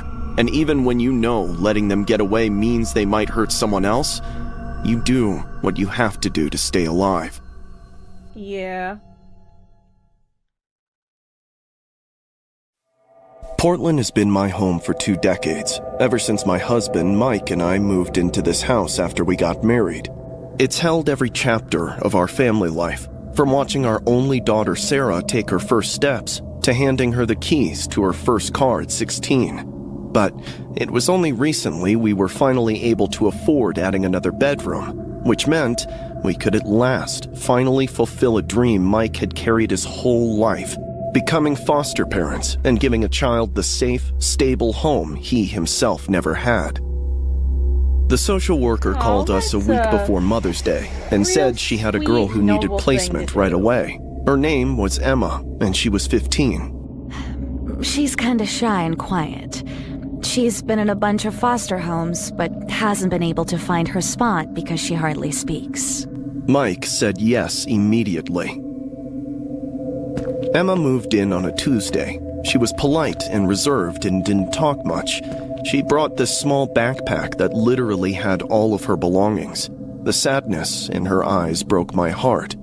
Sarah was excited to have a sister. She showed Emma around the house and helped her get settled. Emma smiled and nodded, but didn't say much. She only watched and observed everything, as if she was scared of doing anything wrong. By the end of the week, Emma seemed to be adjusting well. She helped with dishes, did her homework quietly, and never caused any problems. She especially bonded with me and would sit with me in the kitchen while I cooked. She asked questions about recipes in our family. She seemed sweet and grateful to be there. And I had started spending more time with her and noticed little details that I'd otherwise missed. Emma watched Sarah with an intensity that made me uneasy, as if she were studying every little thing, how she moved, how she talked, even how she dressed. One day, I caught Emma wearing one of Sarah's sweaters. Sarah hadn't lent it to her. Emma had simply taken it. When I brought it up, Emma quickly apologized and claimed she thought it was fine to borrow it. I let it slide and just told her to ask next time, but it didn't stop. Soon, Emma was copying Sarah's habits too, and when I mentioned it to Mike, he just shrugged and said it was normal teenage behavior. It was Mother's Day. We were all getting ready That for a is small not celebration. normal teenage Sarah was behavior. This upstairs chick's getting gonna dressed, kill and her Emma was daughter. in the kitchen helping me with pancakes. Mike was setting the table. Suddenly, a loud crash came from upstairs, followed by an ear-piercing scream. We all ran. Sarah was at the bottom of the staircase. She'd fallen and wasn't moving. We called 911. The ambulance came within minutes. Sarah was unconscious. They took her to the hospital. Mike went with her while I stayed behind to get our things and to lock up the house. I'd totally forgot about Emma, who was still there, standing in the living room. Emma, let's go. I said, grabbing the keys. But Emma simply walked to the dining room and sat down in Sarah's usual chair, the one Sarah always sat in for every meal. Emma? She looked and smiled at me. Can I call you Mom? What? Mom. Can I call you that? It feels right. My skin crawled. Emma, we need to go to the hospital. Sarah's hurt. I know. I'm glad. She said it with a smile. My heart started beating faster. I walked toward the stairs and looked at them closely, but couldn't see anything out of place. So I started touching the first few, and right there, on the third step from the top, had a thin, almost invisible layer of dissolved soap on it. I turned to Emma. She was standing right behind me. Not usual behavior. You Yeah, did I would this. know. I was You a made teenage Sarah girl at fall. one point. I was never in Instead the of foster breaking care down or system. denying it, And that she can fuck grinned you. I hope ear pretty to bad, ear but not and like giggled. this. I needed to make space to belong here. She was in the way. I backed away. You're insane. I just want a real family. And now there's room for me. Stay away from me. But you're my mom now. As she stepped closer, I kept backing up. You're supposed to love me. Take care of me. That's what mothers do. Her voice got angrier, filled with animosity. She lunged at me and grabbed my arm. I tried to pull away, but she was stronger Anything than I out, expected. little We end. struggled and fell to the floor. Emma was trying to choke me with her hands around my throat. I couldn't breathe or scream. I grabbed her wrists and tried to pull them away. We rolled across the floor and hit the coffee table. I grabbed a lamp and swung it. I hit Emma in the head, and she fell off me. I scrambled to my feet and ran for the door. Emma got up with blood running down her face. She was laughing like a You maniac. know what this story reminds me of a little bit? You can't leave. I'm your daughter now. I got the door open and ran outside. She chased me. I ran to the neighbor's house and pounded on the door. They opened it and saw Emma behind me, covered in blood, and called the police. When the cops arrived and took her away, she didn't fight and kept smiling. I went to the hospital. Sarah was okay with a broken arm and concussion, but she'd recover. My husband held me while I cried and told him everything. The police said Emma had a history of doing this before at other foster homes. She hurt other children and tried to replace them. She'd been bouncing between homes for years because of it. They should have warned us. We went home a Yeah, week they later. should have. Sarah was discharged and we walked into the house together. Sarah went straight to her room, where Emma's backpack was still on the bed. We never checked it after she was arrested. Sarah opened it. Inside were dozens of pictures of our family, but in every single one, Sarah's face was scratched out. In some, Emma had pasted her own face. That's horrifying. In my senior year, I had a major crush on Liv Parker. She was the sports club president, and seriously the coolest girl in the whole world, and totally out of my league. So when she texted me on Friday evening, asking if I could meet her at the paddle courts at midnight, I was completely blown away. I was so stoked, I didn't even stop to think about why she'd want to meet so late or why she picked the courts near my house instead of hers. I only said sure, and got there at around 11:45. The courts were totally empty, except for the street light and the glow from the court lights that stayed on all Classic night. teenage I boy waited for problem, Liv, thinking checking my with your phone dick every and minute, not your texting her, brain. but hardly got anything back. By 12:30, I finally realized that she wasn't showing up. The whole thing was a prank to make me look stupid. Someone either used her number or set me up as a joke. Either way, I'd been totally played and felt like a complete moron. I was humiliated and pissed at myself for thinking someone like her would actually want to meet me. As I turned to leave, I heard the sound of a ball being hit. Someone was playing at midnight on one of the courts. I walked closer, thinking maybe it was Liv waiting for me, playing around until I got there. I got right up to the fence and peeked through. A man was inside the court, wearing nothing except black boxers and a rundown t-shirt that looked like it hadn't been washed in weeks, maybe longer. Yeah. His hair was sticking all over, and he was barefoot. When he swung his racket, I saw a streak of blood running right down his nose. The dude didn't even try to wipe it or, acknowledge it. He just kept playing. I stretched up to see who was on the other side, but nobody was there. He was totally by himself. Still, he was playing like he had someone across the net. He'd hit the ball and then run to the other side and react as if someone had returned it, hit it back, and run again. And he was talking and having a full conversation with this invisible opponent. "Good shot, mate," he'd yell before he'd laugh and clap like he was genuinely impressed. A few seconds later, he'd get aggressive and angry. "Come on, that was out! That was fucking out!" He'd scream at empty air, argue with himself, and go back and forth. Suddenly, he'd calm down and keep playing. I stood there, frozen and watching. This man didn't seem right in the head. I needed to get out of there before he noticed me. I slowly backed away good from the idea. fence, turned around and started walking toward the exit, trying to be quiet without drawing attention.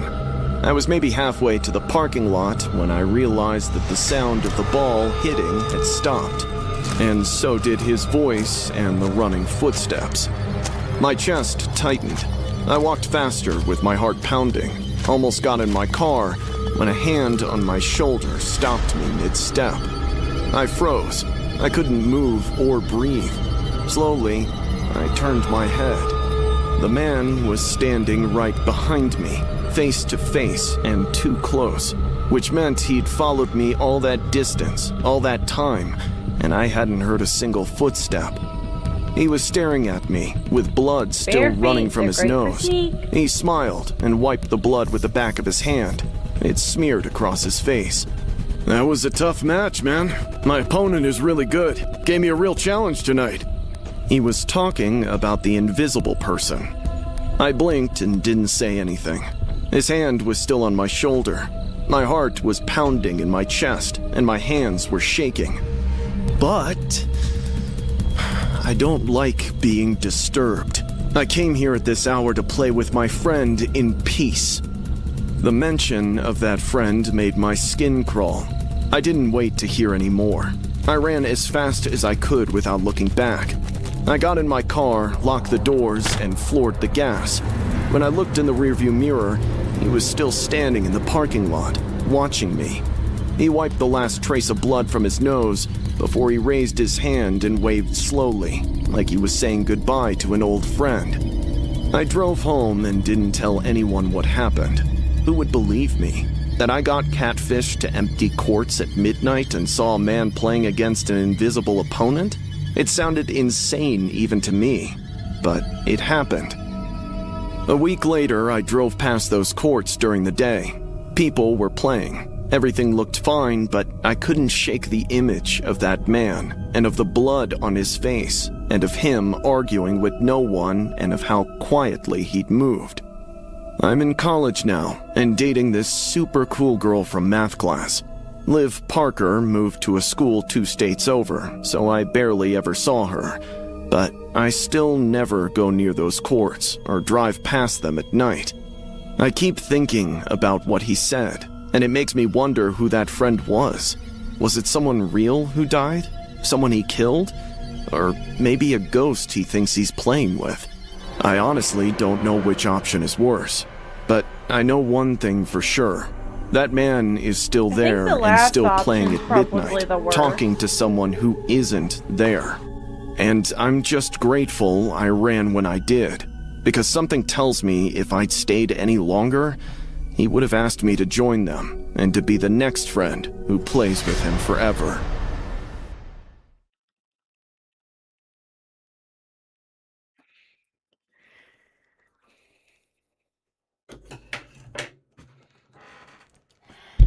Well, those are pretty fucked up.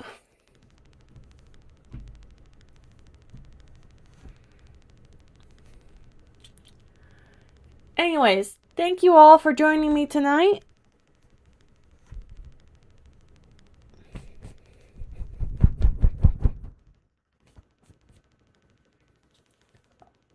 I will see you guys Thursday night for an epic playthrough of Pal World. We'll start off on the old save, maybe.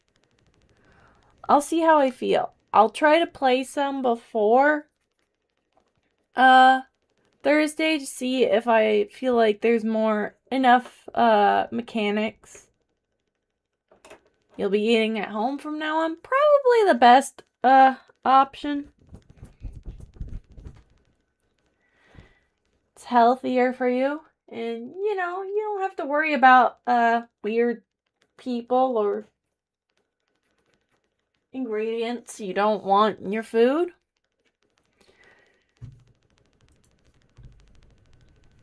Anyways, that'll be all for tonight. Thank you all for joining me here tonight on the Penelope Possum channel. I'll catch you guys Thursday for Pal World. Till then, stay hydrated. Stay out of traffic. Stay out of small spaces you can get trapped in. Stay awesome. Yes, you guys have an awesome night. Stay feral, my feral friends. I love you all. Have a great night. Sleep well. I'll catch you Thursday for Pal World. Till then, thank you for hanging out with the possum. I gotta go play possum for a little while.